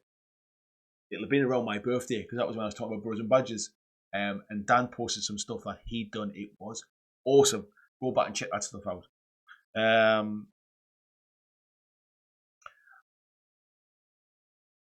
Reluctant Artie says, Watchmen evokes a lot of negative emotions. It's a hard watch because it touches so many raw nerves. I remember feeling that when I went to the cinema to watch Watchmen as well. It definitely kind of it plays on emotions a bit. Mandalorian, typical feel-good show, lots of emotions but positive. I was a little bit disappointed with the last episode of Mandalorian I've watched.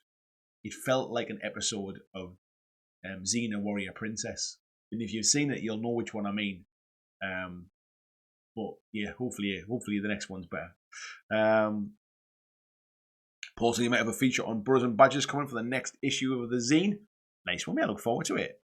Paul said he's painting slow grow orcs as he watches tonight. Nice to see a bit of progress coming on, mate. Got him over time already here. Let's go through some more of these comments. Ronnie Dodson, you decided to drop the abyssals, Paul. No, we art. Paul said he's only seeing green paint. Christian saying trying to push through with C. You can't get into it by episode 3. It probably isn't for me.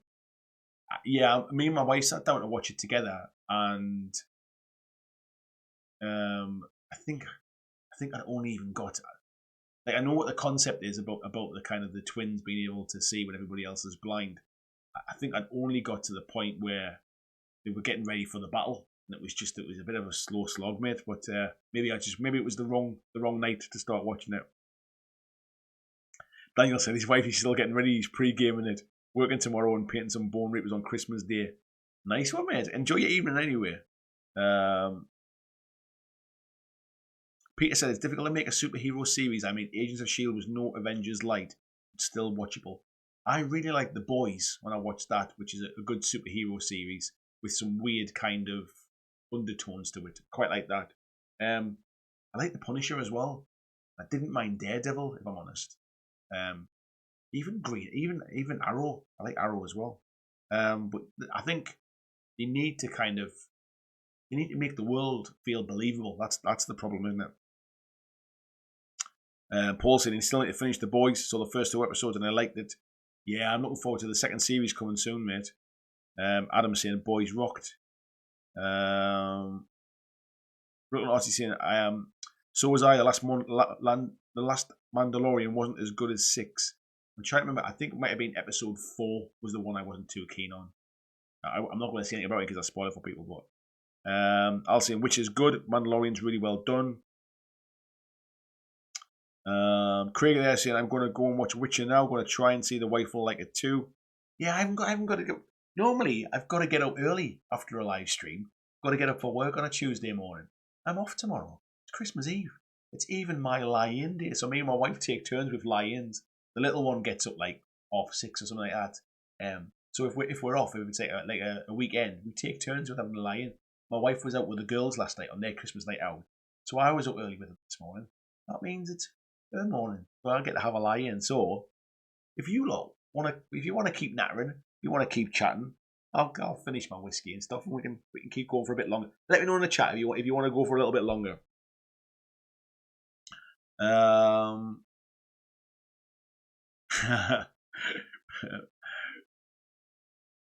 Douglas is saying there, which wasn't even on my radar. It wasn't on my mates. I saw somebody raving about it on Twitter. And I thought I'd better find out what it is. Keep my my coolness up.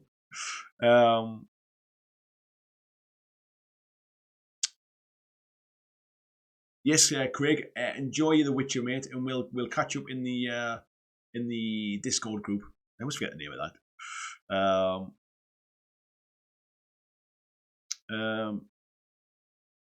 Kevin saying The Boys was amazing. Enjoyed Umbrella Academy.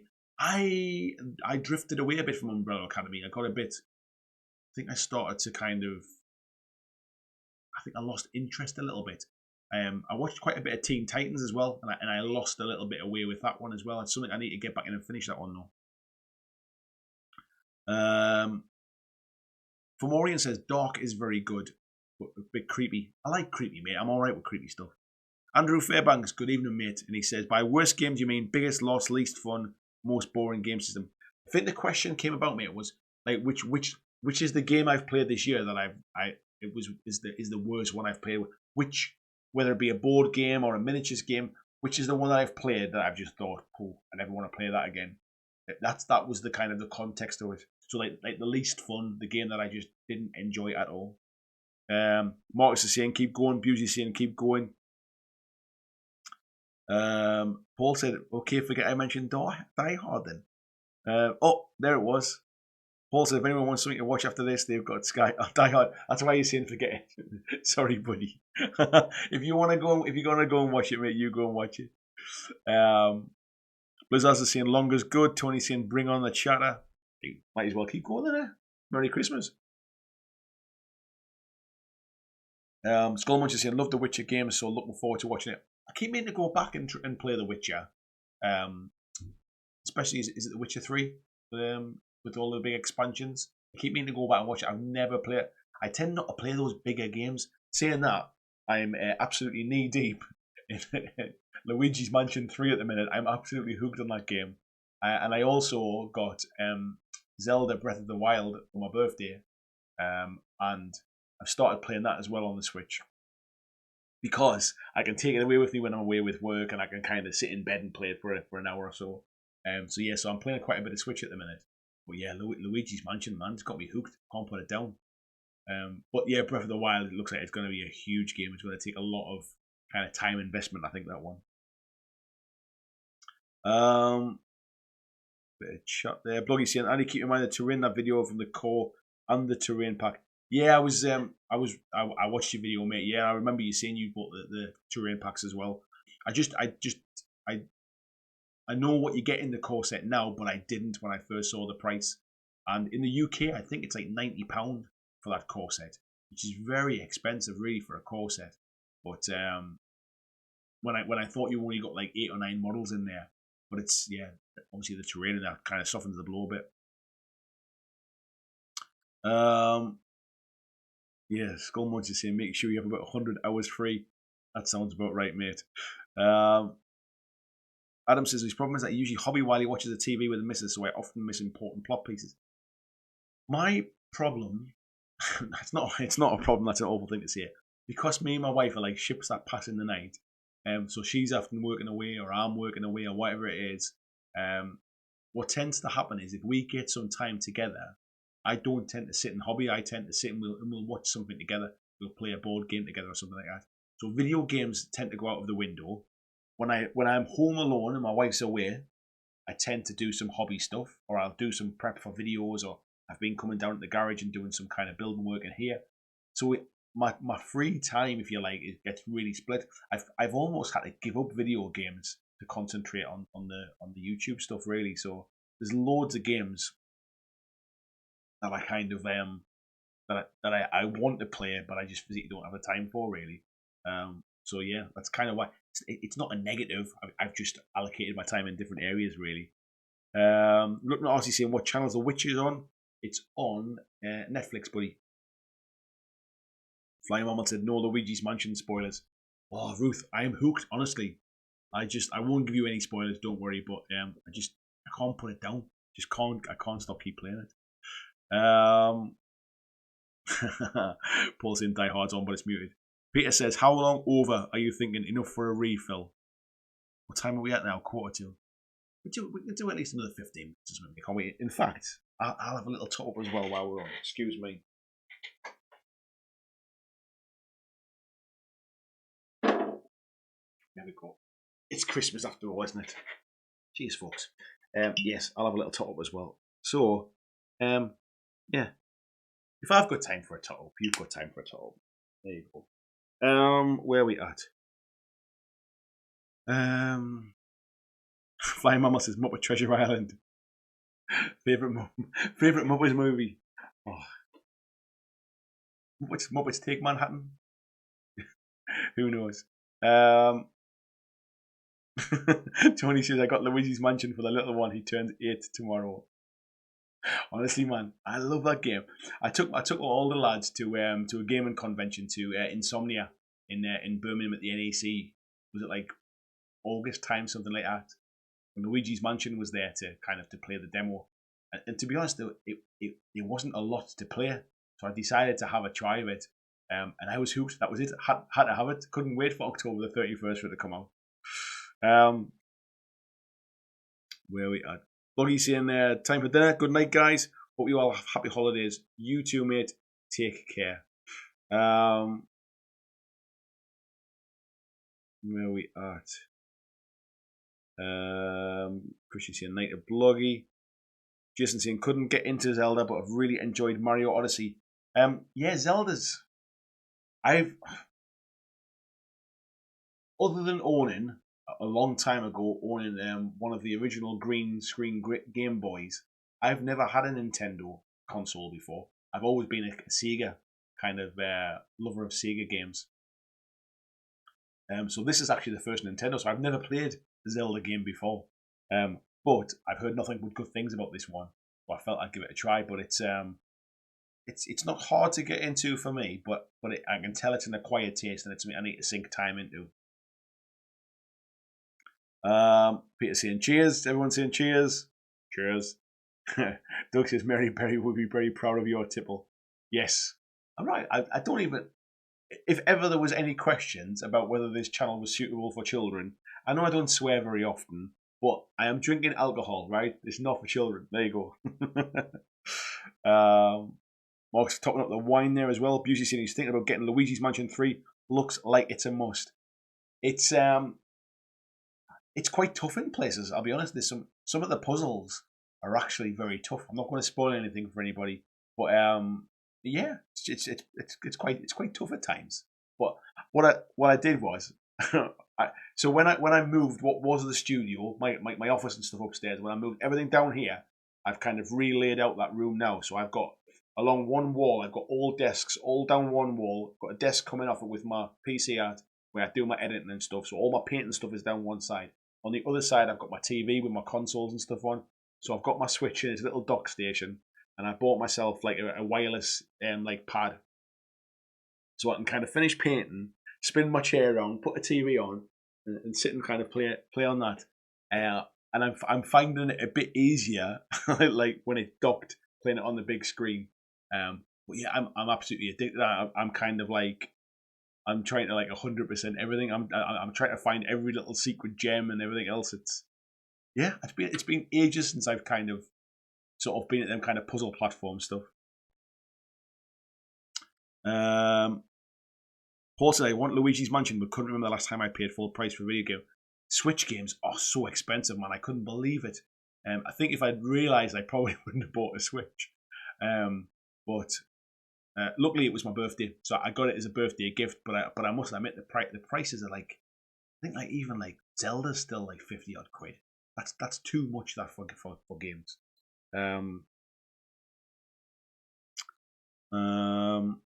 Mark said he's got Sun God Fallen order for Christmas. That's a must play for him. That's the way to do it, isn't it? Get your kids games, and then you get them too. Where are we at? Some chat about Mary Berry there.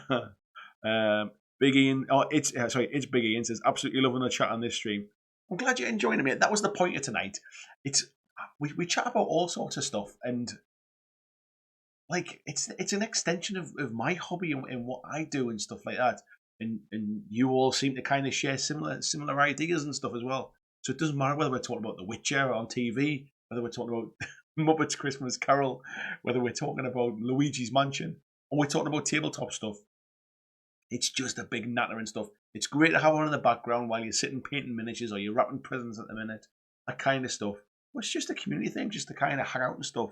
And that is going forward into next year. Now I've decided this is exactly what I'm going to be doing. My plans are all kind of laid out and stuff, and I have a much more firm idea of where I'm taking the channel and stuff. This is what I mentioned before about the subscriber number is less relevant now. It's just about building a community of like-minded people, and if I can keep entertaining you, then it's one of those things where if you do something you love, like the money will flow kind of thing. If you're enjoying it and I'm enjoying it, the money will take care of itself at some point. And if I'm like I said before, I'm really close to kind of tipping over into doing it full time, which will give me so much more time and energy to do stuff. As long as I can kind of sustain what I'm doing now, and it'll grow from there. I'm not worried about the money side of things. I'm not doing this to get rich. I'm not doing this to get a full-time wage out of this. I need to make enough to make it feasible, and that's kind of where I'm getting to really. And one of that reasons is not because I'm earning more money. It's because some things have dropped into place in my personal life with my wife's job and things, and that's offsetting some of the gaps, if you like. So yeah, I'm not doing this to get rich.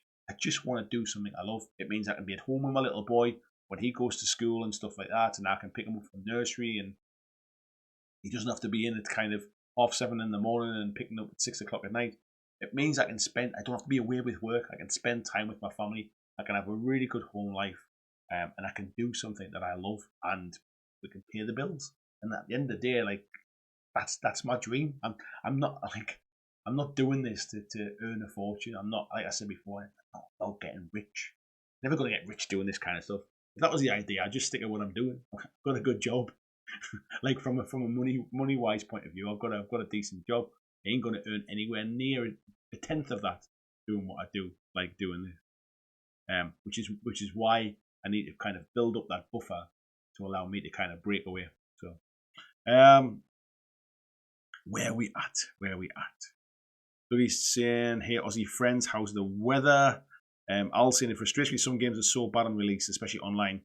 Give me a solid single player immersive game any day of the week." Yeah, that's the thing now. Stuff online is really kind of it's got to a point where day one patches are inevitable now. Tony's got a nice glass of vintage port. Nice choice, mate. A little bit upper class for me, I think.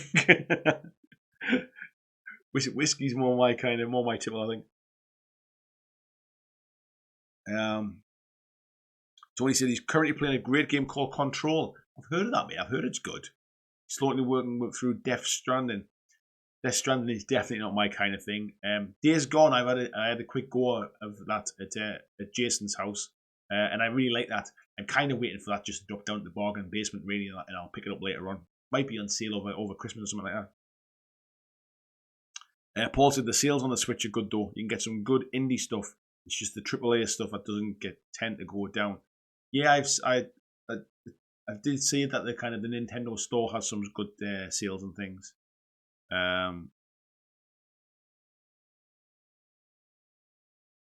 Last of Us 2, definitely, yeah. I'm in for that one as well. Ian said it's a nice atmosphere. Yeah, I find it's a nice atmosphere as well. There's never really a crossword in here, is there? Dan Hughes is in as well. It says pop in to say Happy Christmas. Merry Christmas to you too, Dan. And I'll catch you in the Patreon chat, mate. In the I always forget the word Discord. I'll catch you in the Discord chat, mate. It was Dan Hughes I was talking about, by the way, as well. Mark Burracloth, when I was talking about Burrows and Badgers stuff. When I said Dan, it was this Dan. So yeah, check out your stuff, mate. Adam says if you build it, they'll come. I'm sure they probably will, mate. It's almost kind of like I enjoy doing it so much that I wish I'd discovered this when I was 20. Do you know what I mean? And I wish the internet was like when the internet was a thing, but none of this stuff occurred to me as a way to kind of to aspire to, really. I try to encourage my older lads to say, look, like, just fall in love with something. Just like find your passion in life. You might not find it yet, but try lots of things until you find something. And maybe this is just kind of like how life's meant to be. I was meant to kind of be in my 40s before I realised that this is like what I wanted to do with the rest of my life, kind of thing. Who knows? Anyway, yes, it is. Where are we at?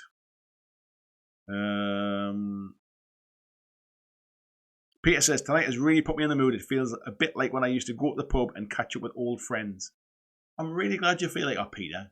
It was awesome chatting to you at the weekend, and it was just so nice just to finally kind of catch up face to face, have a good natter. And it's just like this, isn't it? Really, it's just like you don't get to do it face to face, sadly. But yeah, I'm glad. It's almost like I could probably sit here and say nothing half the time, and you lot would just quite happily sit and chat amongst yourselves. I'm just here to kind of to break the silence, really. Douglas is saying there, it's chat, it's time with friends, it's not entertainment in a great way. I appreciate that, mate. Bit of chat there. Dan saying it's better to have £5 coins than 500 pennies. 100%, mate. I've been listening to quite a bit of your back catalogue recently, mate, on your podcast. And some of the subject matter that you've been talking about has been so interesting. Things like about, you had the kind of like the crowdfunding chat and Patreon and chats and stuff like that.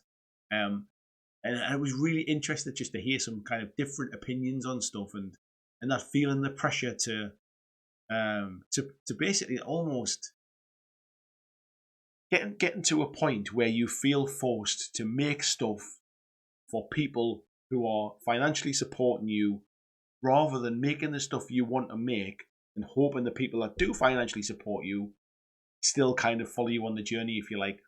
And that I found that so interesting. And I think for all we might have different like kind of approaches on maybe where we want our kind of different endeavors to go, I think we have the same mindset of like it should always be about what you enjoy, and if it's good enough, it'll find an audience, or an audience will find you. And if it's not good enough, then it wasn't good enough and it wasn't meant to be, kind of thing. But as long as you're enjoying it, that's all that matters. And it took me a long time to realize that, but I'm there.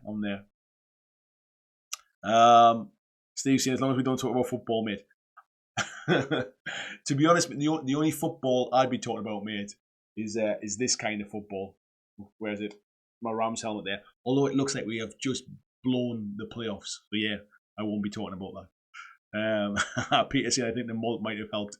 That's the case, mate. You have a little drop every week you're on. Where are we at? Peter saying, Scousers all want to talk football. I'm sure they do, mate. Yeah, Doug saying he's in Canada and supports the Reds. Pomorian says, gin plus orange juice is quite okay. Cheers and Merry Christmas, and looking forward to the new year and the BlackJack Legacy channel. Yes, it's always... First of all, I'm not a big fan of gin. Second of all, yeah, like I said, the channel, there's going to be more stuff next year. I'm going to have more time to commit to it. However, I make no bones about it. I won't be focusing on one game. I might focus on one game for a period of time, and then I might kind of go completely left field and do something else. But I'm not. I don't know if I'm going to go down the route of reviewing stuff because then I feel like I tell you what. Let's not talk about it. I'm not. I just want to do the stuff that I enjoy, but it's all aimed at bringing everybody along with me, kind of thing. I'm not trying to alienate anybody, but it will be around the mix of stuff that I do. I'm rambling now, anyway. Mark saying, football, is that a new game coming out? Was it kickstarted? Maybe a few teams could do with a Kickstarter the money they need. Tony says, watching you have the thing playing in the background, painting a bunch of loser Blood Bowl Halflings, and encouraging Gene to take my dread vision to Necromunda. Can't wait to see what. Bloody hell. Ben Davies said it's 30 degrees C there, luckily south enough from the worst of it. Still a few around here, but smaller and not as scary. Well, I hope everybody is nice and safe, buddy. 30 degrees C is scary weather. It's scary for at least for us for this time of year, anyway. Deep Red said Osprey releasing a rule set called Oathmark Battles of the Lost Age. Looks like it's supposed to be a large-scale fantasy war game. There's a lot of people seem to be. There's been a lot of time spent in skirmish games this year, and I almost think that it's a reflection. It's almost a bit of like almost like people are trying to bring out something different, and the only way to go from skirmish is to go bigger again. So I think we'll see that kind of flip-flopping backwards and forwards.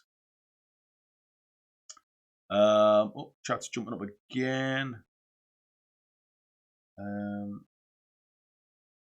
Skullmunch there saying, trick with Switch games is they hold their value well, so buy from game and trade in the old ones and you're done with.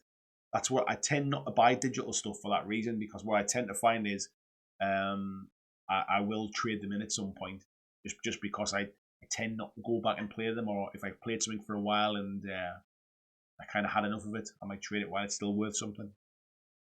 Yeah, don't lick the cartridges though. Yes, don't lick the cartridges. Scum said I recommend at least once get it off the bucket list. I've not done it yet.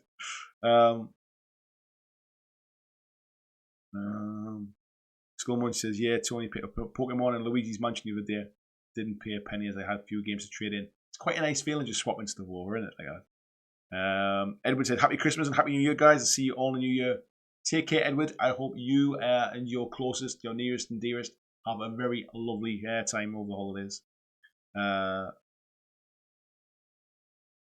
looking. Archie said, look at what you played. He had great success in the board game community by not reviewing but just presenting the game. He did, but he gets paid. He gets paid to present them games.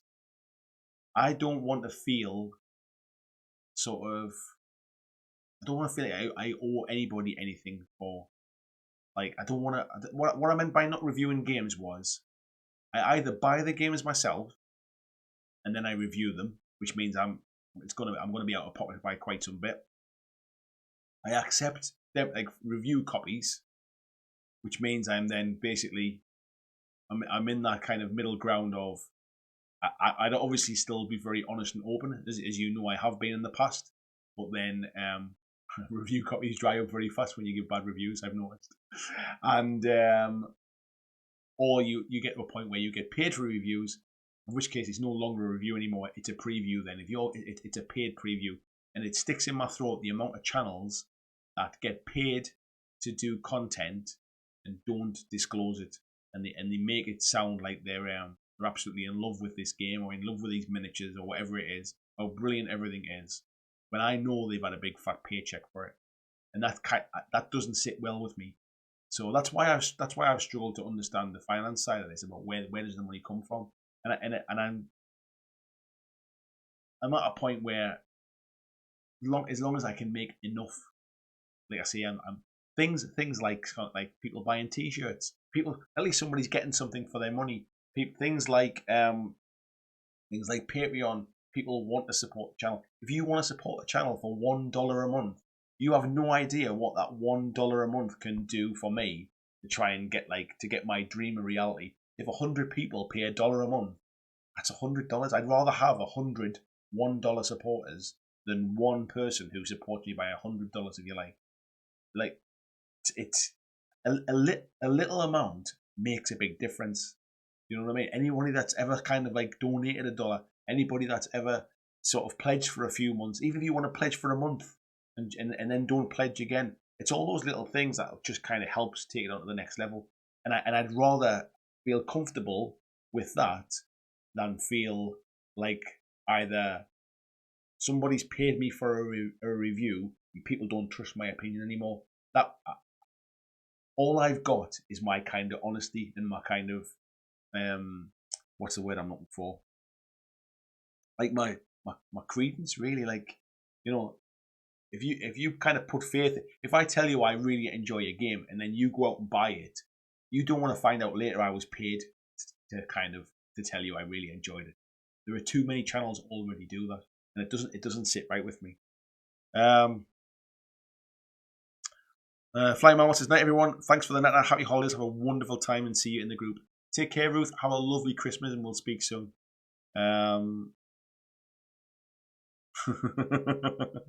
It's Biggie and says, told my girlfriend I was really enjoying the stream and she said, what is it? So I said, bald Geordie talking to a camera.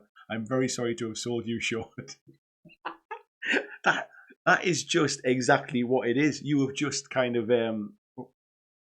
you've just said exactly what it is. But by the way, that wasn't a pitch for people to donate and stuff. Thank you so much, Tony. That is much appreciated. You already go above and beyond. Thank you so much, mate.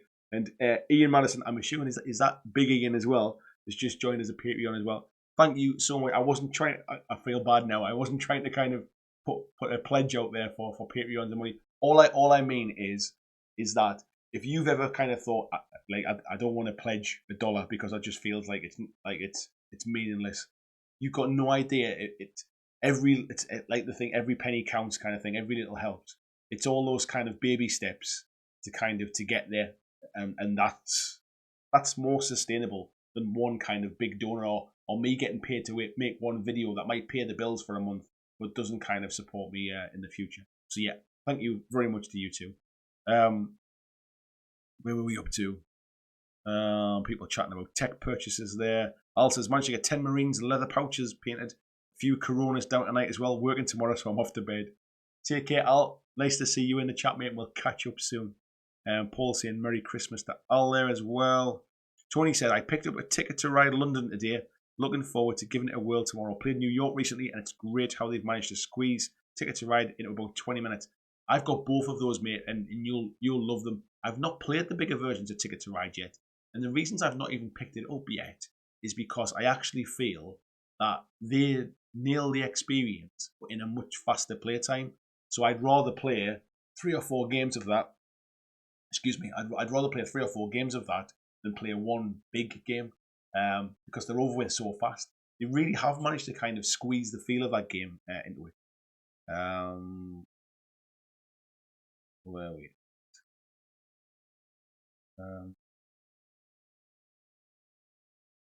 Peter saying, don't start a math channel, buddy. Don't start a math channel after having a few whiskies, mate. I think that's the trick. Doug says, it's an excellent point. Too many are indeed kind of bought. I'd much rather support you to buy a product than you are free to give it an honest review. Yeah, and I'm not going to single those channels out. I'm sure you might not know who they are, actually. That's half the problem. You don't know because they don't tell you. But there are a lot of channels who get paid to promote people's product. Some will say this video is sponsored by. Some will say I've been sent this stuff. When I know, because I speak to some other content creators, and I'm not a big fan of that word, but it is what they are. I speak to other channels, and I know the ones that get paid, and I know who pays them as well. But I'd rather do bits of jobs for them. I'd rather do some proofreading for a company or something like that and get paid for my work. I'd rather make a video for them to put on their own channel and get paid for that, because then I'm not promoting them through my own sort of means. I'm not marketing for them for payment. I can do something for them to promote themselves. So there's different ways I'm looking at this for the future, but yeah, it never really sits right with me when somebody gets paid money to talk about the product. And there are some really big channels do it, a lot of them. And some not so big ones as well, to be fair. Integrity is definitely the word. That is the word I was looking for, mate. Integrity was the word. Thank you very much, you lot. Skullmunch says, tonight's topic is advanced algebra. Did I get that wrong? I thought I was saying 100 people giving me $1 is better than one person giving me $100. I thought I said that right. Tony says, happy Christmas, Andy. Thanks, mate. Really is appreciated. Paul says, nice. It's big Ian. See you in the Discord. Yes, mate. If you check out the Patreon chat, you should be able to see that now. There's a link to the Discord if you want to dive in. It's kind of just like this, 24 hours a day. Skullmunch says, where will you be on a Christmas Day? Spare a thought for this ball Geordie. For just £2 a month, you can keep the guy rambling to a camera. I'm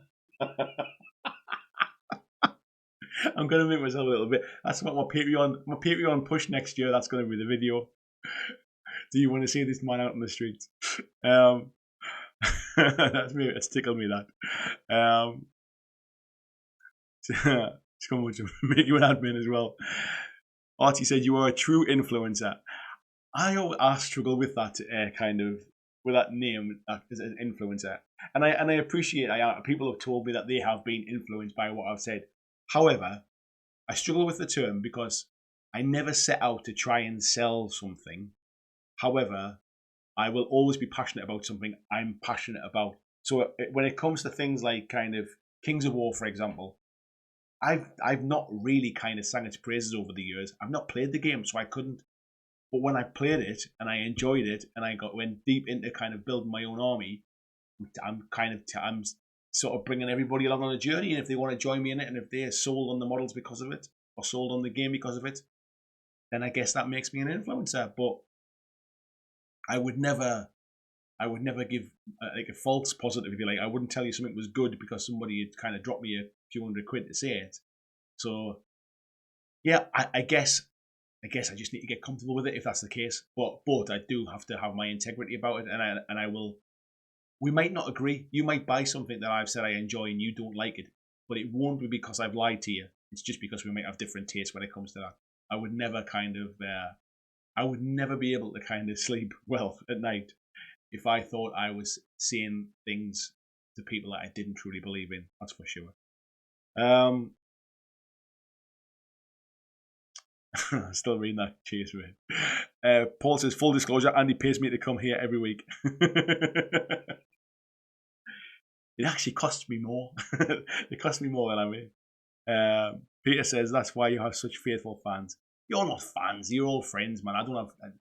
There's nobody a fan of my channel or fan of me. There are people who might watch it. I have viewers. Some people who just watch it and don't really interact. Everybody else is just, but they're all mates and stuff, I guess. Fomorian says, I haven't bought or got into Warcry, so BlackJack didn't influence me enough for it. Well, I think I turned a few heads to it, mate. But yeah, Warcry is certainly not something for everybody. But maybe you're immune to the charms, mate. Maybe I haven't had enough whiskey yet. That's what it is. Paul saying, I bought Kings of War just so I can take part in the community stuff here, to be honest. And do you know what it is, mate? If you get your money's worth out of that because of it, and when it comes, mate, I know it's been a bit delayed and it's a bit of a stinker and stuff, but just gives you time to kind of sort of soak up the atmosphere of it and get more excited for when it's coming. It'll be there soon enough, buddy. It'll be there soon enough. Doug saying, yes, it does. I was very reluctant to get into Warcry when announced, but your turnaround influenced me. Maybe it's more like trusted. Yeah, maybe it is trusted, and I'm not upset by kind of if people. All I really want is people to believe that I'm being truthful, and anything else is kind of. I don't make any money. I don't make any money out of convincing people to come round to my way of thinking, if you like. Maybe I should. Maybe that's where the money lies. But yeah, I would quite happily have the debate with somebody who completely disagree with my opinions, but at least I'm speaking like my mind. I'm speaking from my own heart, if you like. Paul says he's got enough GW stuff. That's why I didn't opt for Warcry. Yeah, and I think a lot didn't, mate. To be fair, Sean said he did the same thing with Kings of War Challenge. Christian says you're passionate and honest about the games you play, which is what makes you a great and trusted channel and influencer. Because of those reasons. Sorry, I was reading the next line down. That's very kind of you to say so, Christian. But yeah, and that ain't going to change. It doesn't matter how many videos a week I end up making or what those videos are about. It'll still just be my thoughts and opinions, if you like. Also, need to dig to the wine because of me. And Doug says I need to go and buy some whiskey now. For more reasons, I had killed him before Warcry, so I wasn't convinced at all, but Vanguard got me really hooked because of the clean and polished balance rules, plus the campaign system. Yeah, Vanguard is a good game, to be fair. I need to get back in and play some games of that. What drifted me away from that game was a lack of opportunities to play the game. But my local group now, the guys that play Kings of War, randomly, there's a few others have just decided to pick up Vanguard more recently. And one of those guys has been running a mini tournament. He's got another one coming up early next year. So there's a bit of a local scene kind of cropping up now. Where are we at? Skullmunch says, I come here to practice my stand-up routine. That would explain why you've been here so long, mate. It's still not getting any better. Kirill says, sometimes people just want to see positive review of a game they like and already decided to buy. Yeah, I wouldn't disagree with that, Ria. I think people will probably look for more reviews they'll look for more positive reviews to outweigh the negative ones to convince them they're doing the right thing. I think that's a true kind of thing that people do. But for my own personal thing, I wouldn't feel comfortable kind of just saying nice things about something for the sake of it. So yeah.